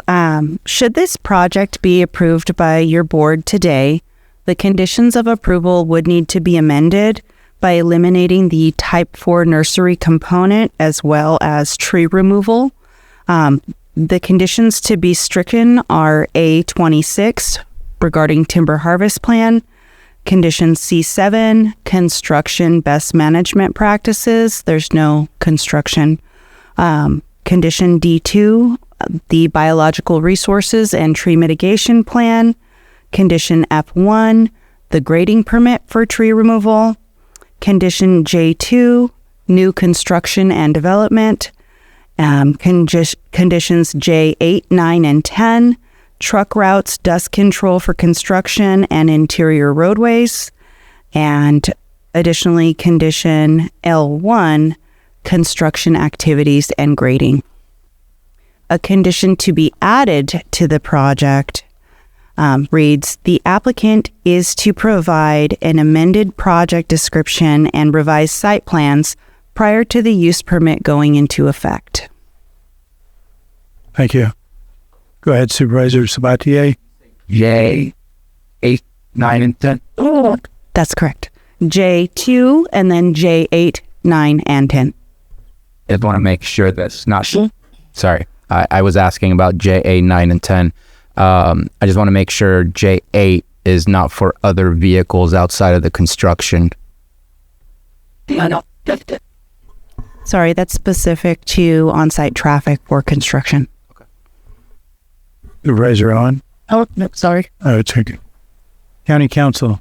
Yes, thank you, Mr. Chair. So with those suggested or proposed revisions, particularly on the last item, the suggestion here, and I apologize for not touching base with CDD staff earlier, even during the break because of questions, but the suggestion from my office would be not so much to incorporate that provision that adds the requirement for the applicant to submit an amended project description, site plan, and property management plan by a certain date, but rather make that as part of your board's condition should your board decide to grant the appeal in part subject to the modifications of the major use permit as outlined by CDD staff, and add as a condition to granting the appeal in part requiring the applicant to submit an amended project description, site plan, and property management plan by a certain date before the execution of the findings of fact and final decision by your board, which is a 40 to 45-day period. So I'm looking at CDD staff there to see if they're amenable to that. That way, the reference to say Section A1 of the major use permit, which specifically references the property management plan, site plans, and attachments, would then in effect reference the amended what they will submit as the amended property management and property management plan and site plans before your board makes its final decision and makes its findings of fact and a final decision. Okay. Also, those counting date, yes, do you have? And it's in front of the board right now. Go ahead, County Council. So when you're, thank you, Mr. Chair. So when your board is ready, I do have the motion language for your board.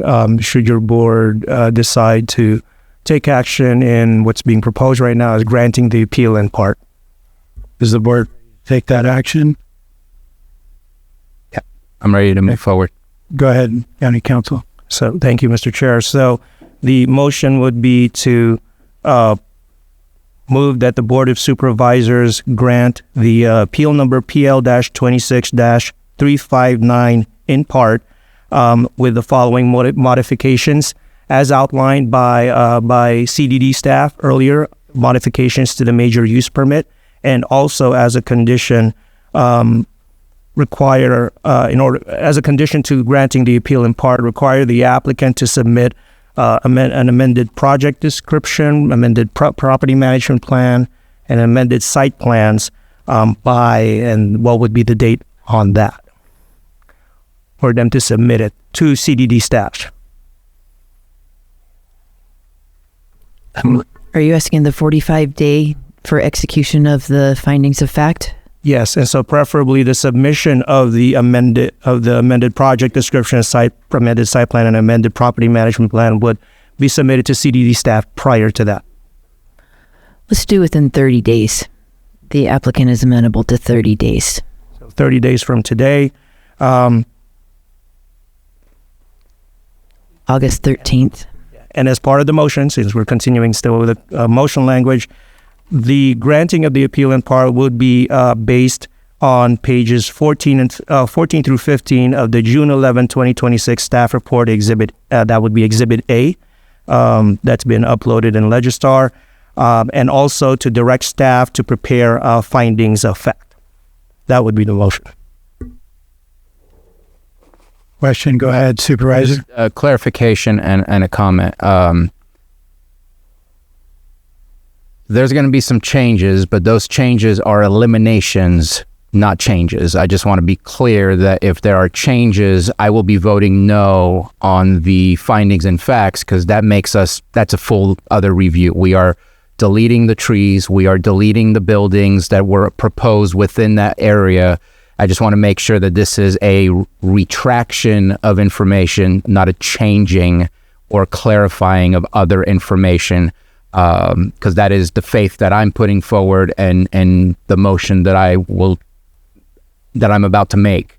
But I do want to see if there's a need for a change as far as we had spoken about meeting the code of the 5831C. I'm not going to deny that based on the reading that there is a required document that is missing in the sense of what was the appeal about. I think it was very obvious. I think the memo states the obvious from what we were provided, but it's a missing required document. Where would that be found when we are all done? Just want to kind of tie that back. Pursuant to our discussion, not necessarily as part of the motion, but your board can make a request to the applicant to supplement the notice of appeal that they filed, so that at that point, and for them to, and have your board direct or order the appellant as part of the conditions of granting the appeal in part, submit that within a certain amount of time so that it can be made a part of the record. I'd say the same time period that 30 days gave for the rest. Yes. So to put it on the record, your board may want to ask if the appellant is willing to provide supplemental document stating their grounds for appealing, to supplement the notice of appeal that was initially filed. We are amenable to doing so. Within 30 days of today's date, submit that to CDD to make that as part of the record. And at this moment in time, that is the motion? Yes. So moved. Second. I have a motion and a second. All in favor? Aye. Aye. Opposed? Hearing none, that carries 4-0. And that concludes this item. So we're going to move on to our 6.13, 2 p.m. item, public hearing, consideration of ordinance to amend Chapter 21, Article 27 of the Lake County Code regarding commercial cannabis regulations, continued from March 10th, April 7th, June 2nd, June 23rd, and July 7th of 2026. And I will turn it over to our Community Development Director to introduce the item. Thank you. I have no further topics to discuss regarding Article 27, so I'd like to just recap the areas of text that have been modified since the last hearing. These are all typographical corrections and citations, but I'll go over them so that the board and public are aware of the final version.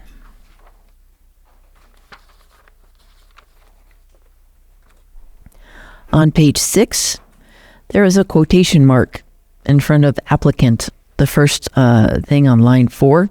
We're going to remove that because it's superfluous and repetitive, since there is a quotation mark in line 3. Going down to the bottom of page 6, on line 26, that citation will have an added subsection I added after the 1. So it will read Section 27.13 AT1 IIG1I of Chapter 21.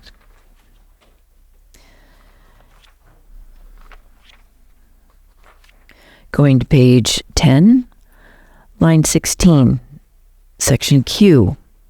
The correct citation there is Section 27.13 AT1, subsection 6, subsection D, subsection V, or 5. Line 19, section R should read section 27.13 AT 2 I A B. Line 23, section S should read 27.13 AT point 2 point I point B point D and subsection 8. Page 12, section T, this is line 4, should be corrected to read section 27.13 AT point 2 point I point D point 10 point I.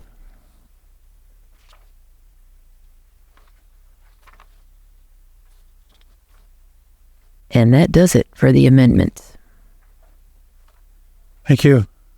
Supervisor Sabatier. I want to go back to, I think it was G.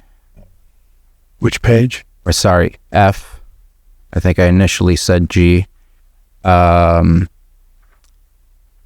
I understood you correctly, you changed that to amending section 27.13 AT 1 II G1I? Correct. That takes care of keeping the section above it, that title, which was part of section 1.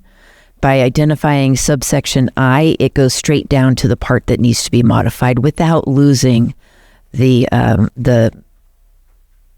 line that was ahead of it. That doesn't make sense to me because you're in the ordinance, it amends the following, which is I, and I as well. 1, 2, 3, 4, 5, all the way down to 5.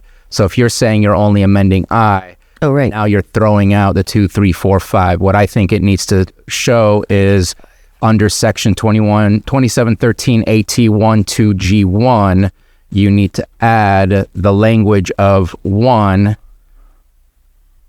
An applicant for a commercial cannabis cultivation permit shall do all the following, and then everything can go below that. Noted. That will be fixed. Thank you. And can you repeat again where Q got changed to? Certainly. Let me find that one. I need to find what it is exactly. Thank you. Page 10.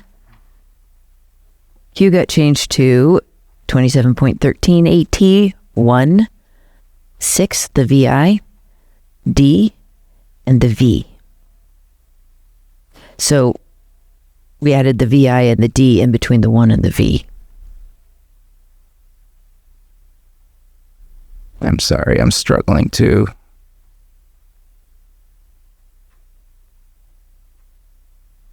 I think that was the correction that you actually that's why wrote in your email. Quite follow what I thought I had asked, and that's why I'm just trying to make sure.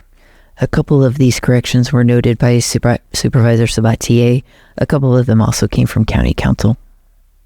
Because I had mentioned AT 166, and that's what you're saying as well?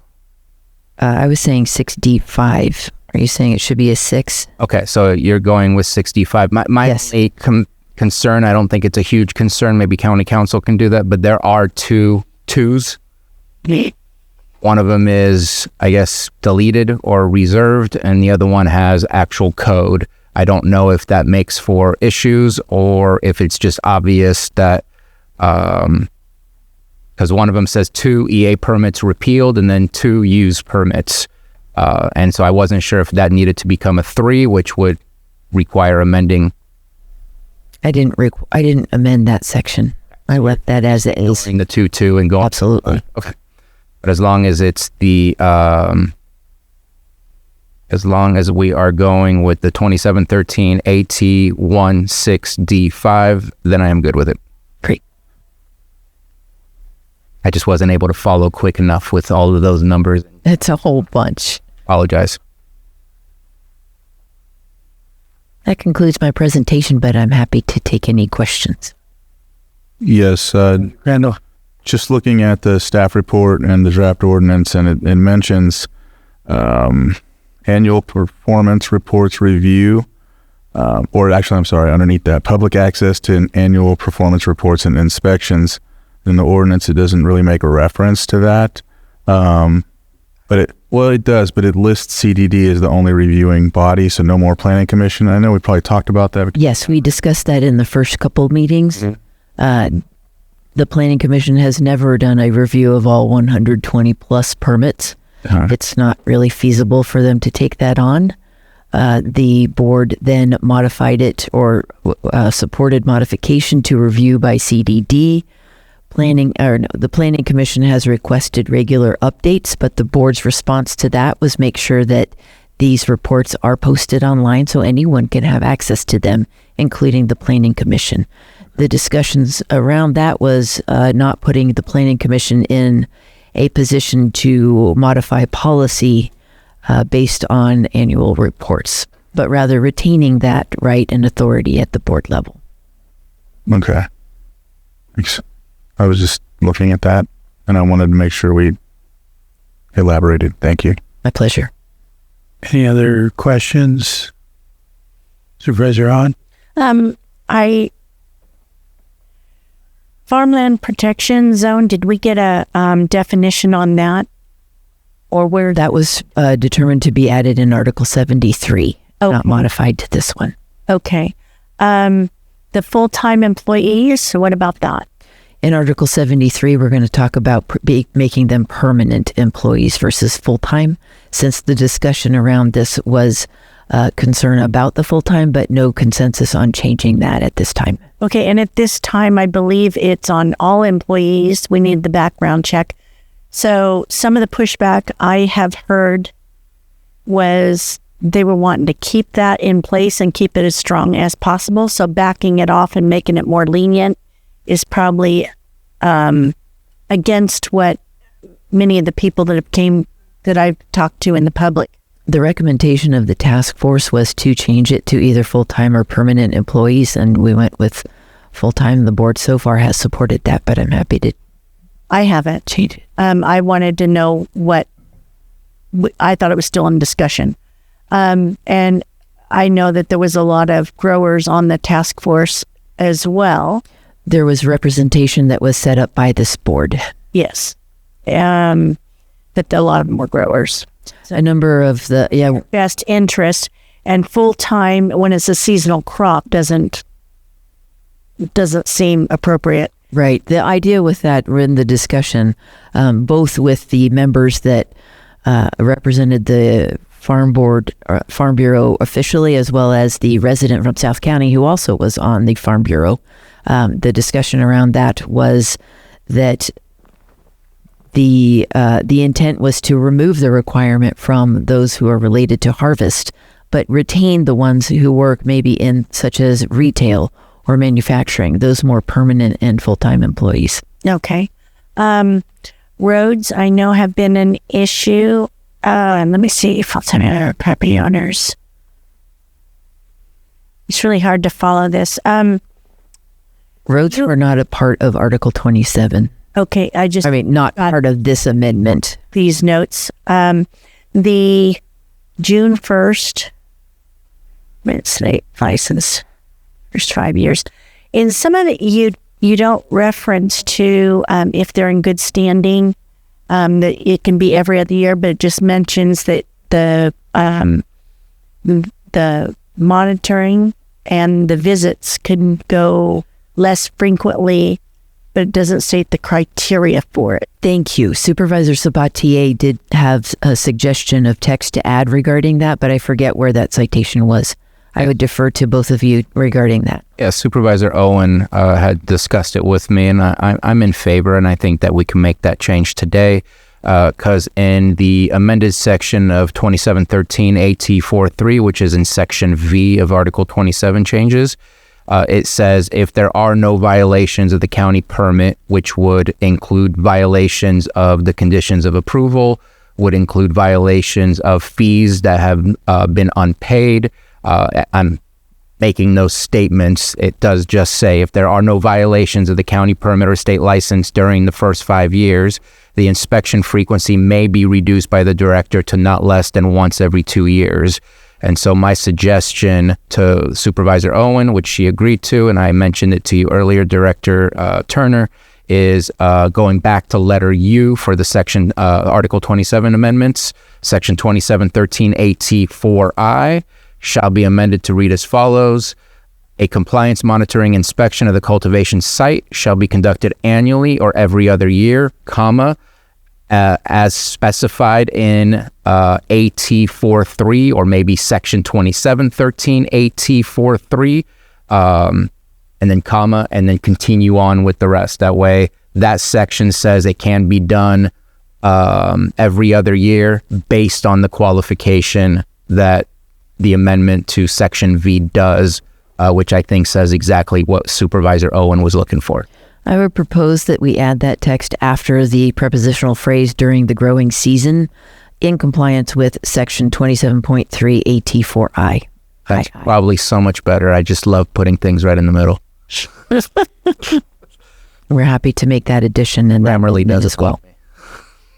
One other issue that we had was the end of where they don't have, there's nothing coming forward after 10 years. If there's no standards on that, we wanted to see what I had recommended, and I had actually visited with you in your office, was that we can continue to extend their permit if there's no violations or late fees, or as long as they've been on time on all of their payments and there's been no issues, to be able to extend their permit rather than for them to reapply.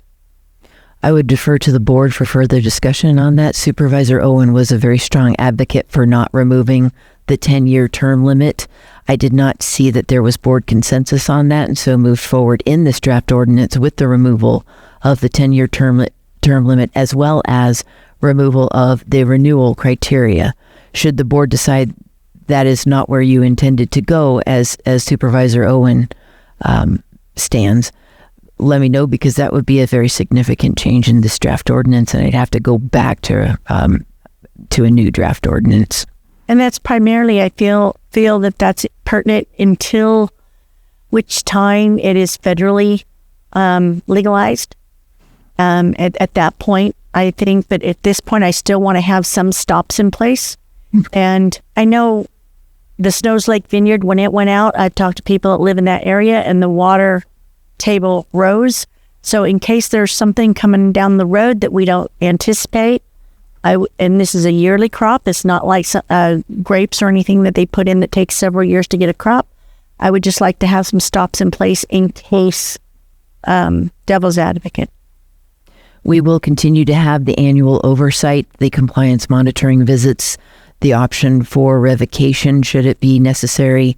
All of that does remain in place, but if the board wants to retain that 10-year term limit, which was not my impression, please let me know, and we'll take this back for further revisions and come back at a future date. That's a significant change. So a good portion of what is being removed here, or what is in this draft ordinance, will need to be altered. It was my understanding that the consensus was to remove that 10-year term limit. It was the consensus at that time. I know that I supported you on that as well, but the consensus was, like you said. Yeah, that's my recollection. Anything else? Yeah. Supervisor, were you done? Yeah, I'm done. So some things we agree on, some things we don't. For this one, I guess I'll start at the top. I don't see it anywhere in our Constitution that the federal government has the right to tell us what to do specifically relating to this. This is a state right, and our state has made the decision.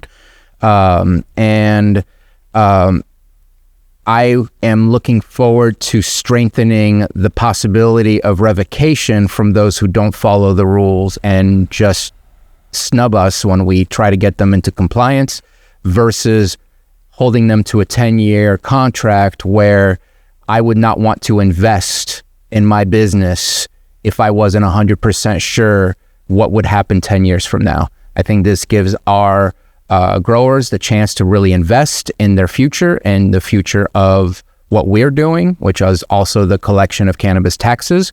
And so that is why I'm in favor of not having the 10 years, but ensuring that we have a good enforcement arm and that we hold people accountable to the rules that we allow them to do this by. Yeah, I mean, I'm not in favor of changing what my thought was before because we need to get this done, and that's going to be a whole nother significant change. We have 2 revocation recommendations scheduled for next Tuesday, so the board can have further discussion on that topic at that time. Okay. Anything else before we open it to the public, or we'll open it up to the public? Do we have in the room? Looks like it.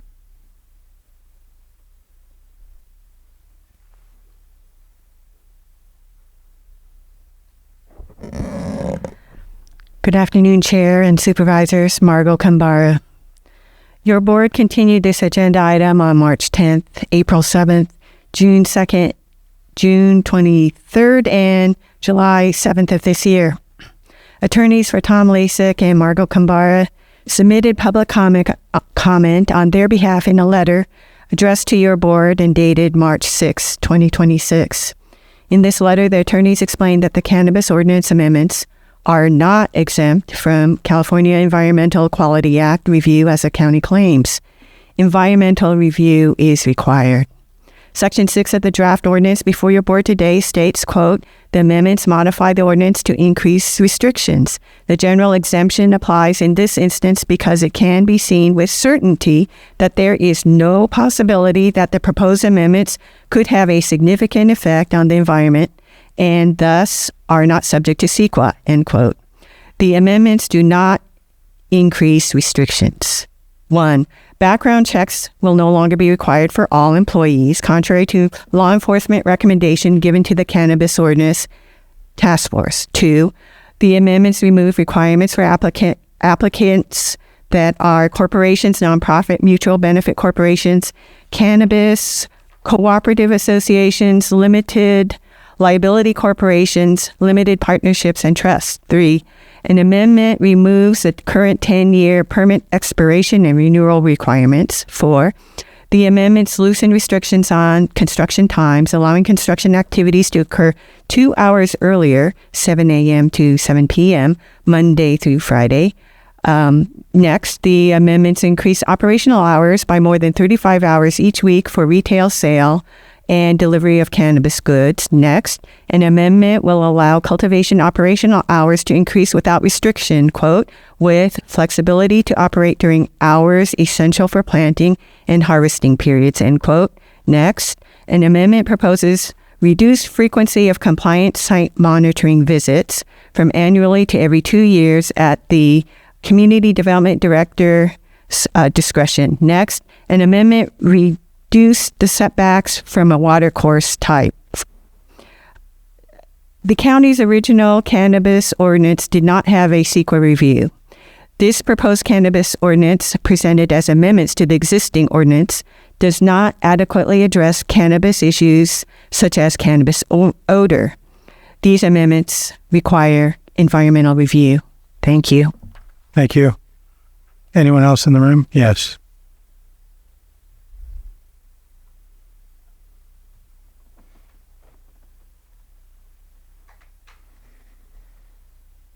I don't know why I'm looking at the clock. It's definitely afternoon. Good afternoon, board.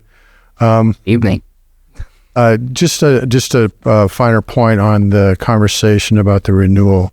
There are a variety of permitted items that currently require a renewal. Liquor, bars, restaurants, health and safety are serious concerns for that.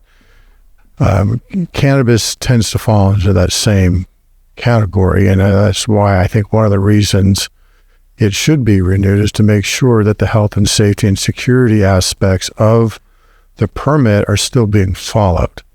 As you can see from the reports that you're getting, there are violations. There are security features that aren't necessarily being followed. You've seen testimony from Angela and Holly and others that they get their permit, but then they do whatever they want. And having the ability to say, look, if you're a good actor, you can get your permit renewed is, I think, what other industries and businesses are afforded. And cannabis can be afforded the same thing, but that's completely different than say, well, if you get your liquor license, you never have to worry about it. It's there for in perpetuity. We don't do that today. We require them to have it renewed on a periodic basis. Thank you. Thank you. Was there anyone else in the room? Not seeing any. Is there any online? Guest. I think that's Angela. It is, Mr. Chair. Thank you. For those of you that may not have had time to compare the staff memo and the proposed amendments to the actual draft ordinance before you today, I just wanted to point out a few notations that may need to be addressed. Cannabis retail is modified to a use permit, but there is still no density requirement, I believe, as you guys discussed. In the task force, it was talked about maybe 1 per 5,000 residents. Page 9, section M, the surety bond, still says $5,000, but I believe there was discussion by the board to consider making it based on size, similar to the hemp ordinance, which ordinance 3087 regarding surety bond is $5,000 for less than 10 acres, $10,000 for more than or equal to 10 acres, and an additional $12,000 per acre for sites equal to or larger than 25 acres. Moving on to page 12, section W, public access to the annual performance reports and inspection reports. Thank you, Supervisor Crandall, for bringing this up. Portion A, performance review reports will be reviewed by CDD and not by the Planning Commission, which I understand, but I believe that there needs to be a body outside of CDD to review these. There's no mention of public access to the performance review reports. Those are the documents that have the water, the conditions of approval, and those type of issues. The inspection reports say they will be available to the public, but that's just the inspection report that CDD does when they go out. And then in regards to removing the 10-year permit expiration requirement, supervisors, staff, and the public know there are bad actors in this industry. Some of those bad actors have stood before your board advocating for changes proposed today, such as the removal of background checks and the 10-year permit renewal requirement. With bad actors not being timely or adequately addressed, my suggestion would be to allow a 5-year extension to permittees that have complied with all conditions of the ordinance, along with their individual conditions of approval, including payments, are made timely to the county, state, and any other entities that oversee cannabis cultivation. While I recognize the state's sovereignty, I'd like to provide a simple reminder that as long as cannabis is federally illegal, there will be a black market that I cannot help but feel that we are indirectly supporting by not addressing these issues. Thank you. Thank you. Next. Holly and Chuck, you can identify yourself. Well, hi, this is Holly here at Clear Lake Oaks. I had just a couple of things here. First of all, I've been waiting for someone to correct this, but in section O, page 10, line 13, if somebody could change the misspelling under county, it would be really great. Then following up on what Supervisor Crandall said and what Angela just said, under section W, page 12, line 28, it should actually say a copy of the results from this performance review will be made available to the public, just as it states in the following section B under the inspection reports. It's also missing from page 16, line 3, section HH under manufacturing. Then under section GG, page 15, line 27 is missing. The 5-year annual review period restarts upon change of permit ownership, such as shown on page 12, line 21, 22 under cultivation. And that was it. Thank you. Thank you, Holly. iPhone user, please identify yourself. You'll have 3 minutes. Sky Leywam, Pillsbury Family Farms. I appreciate the work that's going into the ordinance update, but there's a few areas that I think deserve a closer look before they're adopted. First, the background check review. I understand the proposal is to remove community development and make the sheriff's office the responsible department. On paper, that sounds cleaner, but I want to point out a real world problem that I've been living through for over a year. I personally submitted more than over 4 live scan background checks for potential employees, and neither I or the applicants have been told that they have been approved or denied. After my inspection on Friday, July 10th of 2026, I was informed by my annual cannabis inspector that senior planner and background investigator Mary Claiborne had explained that the sheriff's office generally sends a list only a couple times a year out, meaning that farmers are expected to periodically check back. If someone's employment depends on background review, they deserve timely notice of the outcome, and there needs to be a clear communication process and a right to appeal. Second, I would like to see a second option added to the option of opt-out and reduce canopy. The state already recognized limited operation status that allows firms to pause their cultivation while preserving genetics through seeds and immature plants until renewal. It keeps the farms compliant without forcing them into an all-or-nothing decision, and I think our local ordinance should align with the state's framework. Third, I noticed the proposal regarding active warrants. I encourage the board to proceed carefully before allowing warrants to become another reason to pause a cannabis license. And fourth, I support the review of regulations for the possible areas of overreach. If we're serious about the conversation, it's not to include only the policies, but also how they're enforced. With my experience, my own farm experienced overreach by Director Turner, who told us that we needed to convince the sheriff's office to reverse a live scan determination or revocation when move forward. We all know where that led. And right now, the inspection forms are far too simplistic. For metric, inspectors only have a yes or no to choose from. And farming isn't that simple. There needs to be options like tagging in process, partially tag, batch tag, or tags on plant. Once you're enrolled by metric according to the state, you're enrolled. Better inspection categories could create more accurate records and reduce unnecessary disputes between the county and compliant farms. And I also think we need to ask where the county's authority should end. Decisions about whether a business hires a seasonal employee, a part-time employee, or a full-time employee, but not a permanent employee, should be the business decision alone, not a county's decision. The county's role should be ensuring business should comply with the law, not prescribing how they're structuring their workforce. Farmers need the flexibility to adapt staffing based on the season, the market, and their operational needs. And finally, I see the additional fees and the inspections for the growers choosing to reduce canopy. I think the inspections should be timed correctly to verify the reduction, not just simply add more of a regulatory burden. And if the county really wants to help the struggling growers, I encourage you to revisit the Cannabis Equity Grant Program. If properly administrated, those funds could offset these costs and strengthen our local cannabis economy. All of these issues point to a larger problem. Cannabis has grown into a specialized industry with its own regulations, licensing, and compliance requirements, and I believe it is time to consider creating a dedicated cannabis department separate from community development. William. Thank you. No, there's. Well, I'm going to close public comment and bring it back to the board.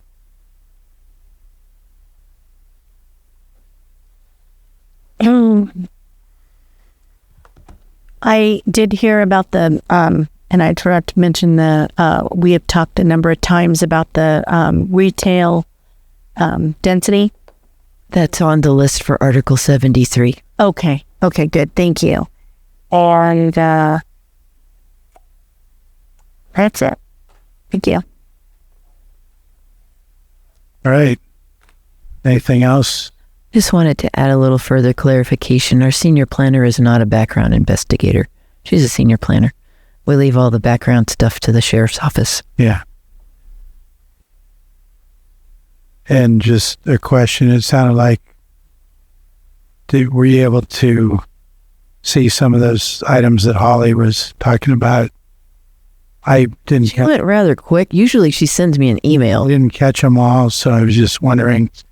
If the board would like to add that amendment, so we specifically are posting the annual compliance reports or annual performance review reports to the public, we're happy to do so. We were intending to do that anyway. I think that's better. That would help. Sure. I think we all. I can just add that to the amended. Absolutely. Wanted that done. That was actually the only one of the things she said that I remember, except for that rather distressing misspelling of the word county. Grammar correction. Yeah. I think so. So that, sorry, I was reading through just to make sure I heard correctly. It's making the performance review reports public. Yes. Mm-hmm. And that would go. We have to redact. There is proprietary and confidential information within those reports. We had that conversation, so that's absolutely understood. Yes. But that would go in section W, and was it section GG? Yes. Okay, just want to make sure that. wherever we have that written for annual performance review reports. All right. Did you still have? Nope. Sorry. That's all right. Just checking. All right. Is the board ready for action? Wait, you have? I said W and I meant, I think, HH, because that's where it mentioned. We will amend all appropriate sections. Is that an appropriate way to do an amendment, or do we have to be I think we should be more specific about where we're amending and what it's saying. Because my offer is on HH. It should say at the end, for review by the Community Development Department and made available to the public. I don't know if that's where we want to stop. Redacted copy made available to the public.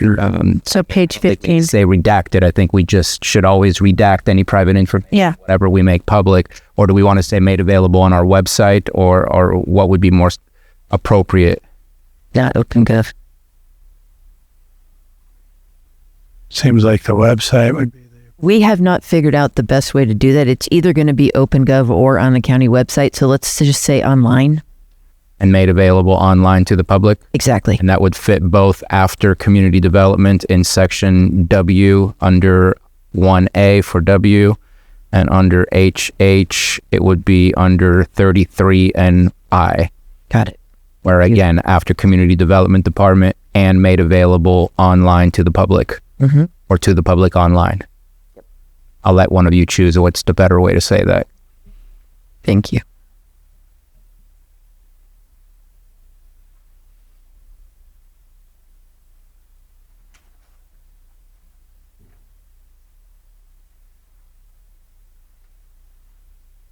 Available to the public online, or available online to the public? Can we just say made available to the public, because we're going to put it online, but if you ask for a PRA request for a hard copy, you're going to get it that way too. Let's just say available to the public. Okay. So I offer the move to approve the ordinance to amend chapter 21, or in title only, read in title only, with all the amendments that we had just shared today, and I'll let Mr. Guintavano help me out with that. Did he get it all? Go ahead. Yes. Yes, pretty much, generally. So the first motion would be to approve the first reading of this ordinance as amended to be read in title only. I was very close. It was just my grammar again. Close. So moved. Second. I have a motion and a second. All in favor? Aye. Opposed? Hearing none, that carries 4-0. Weird.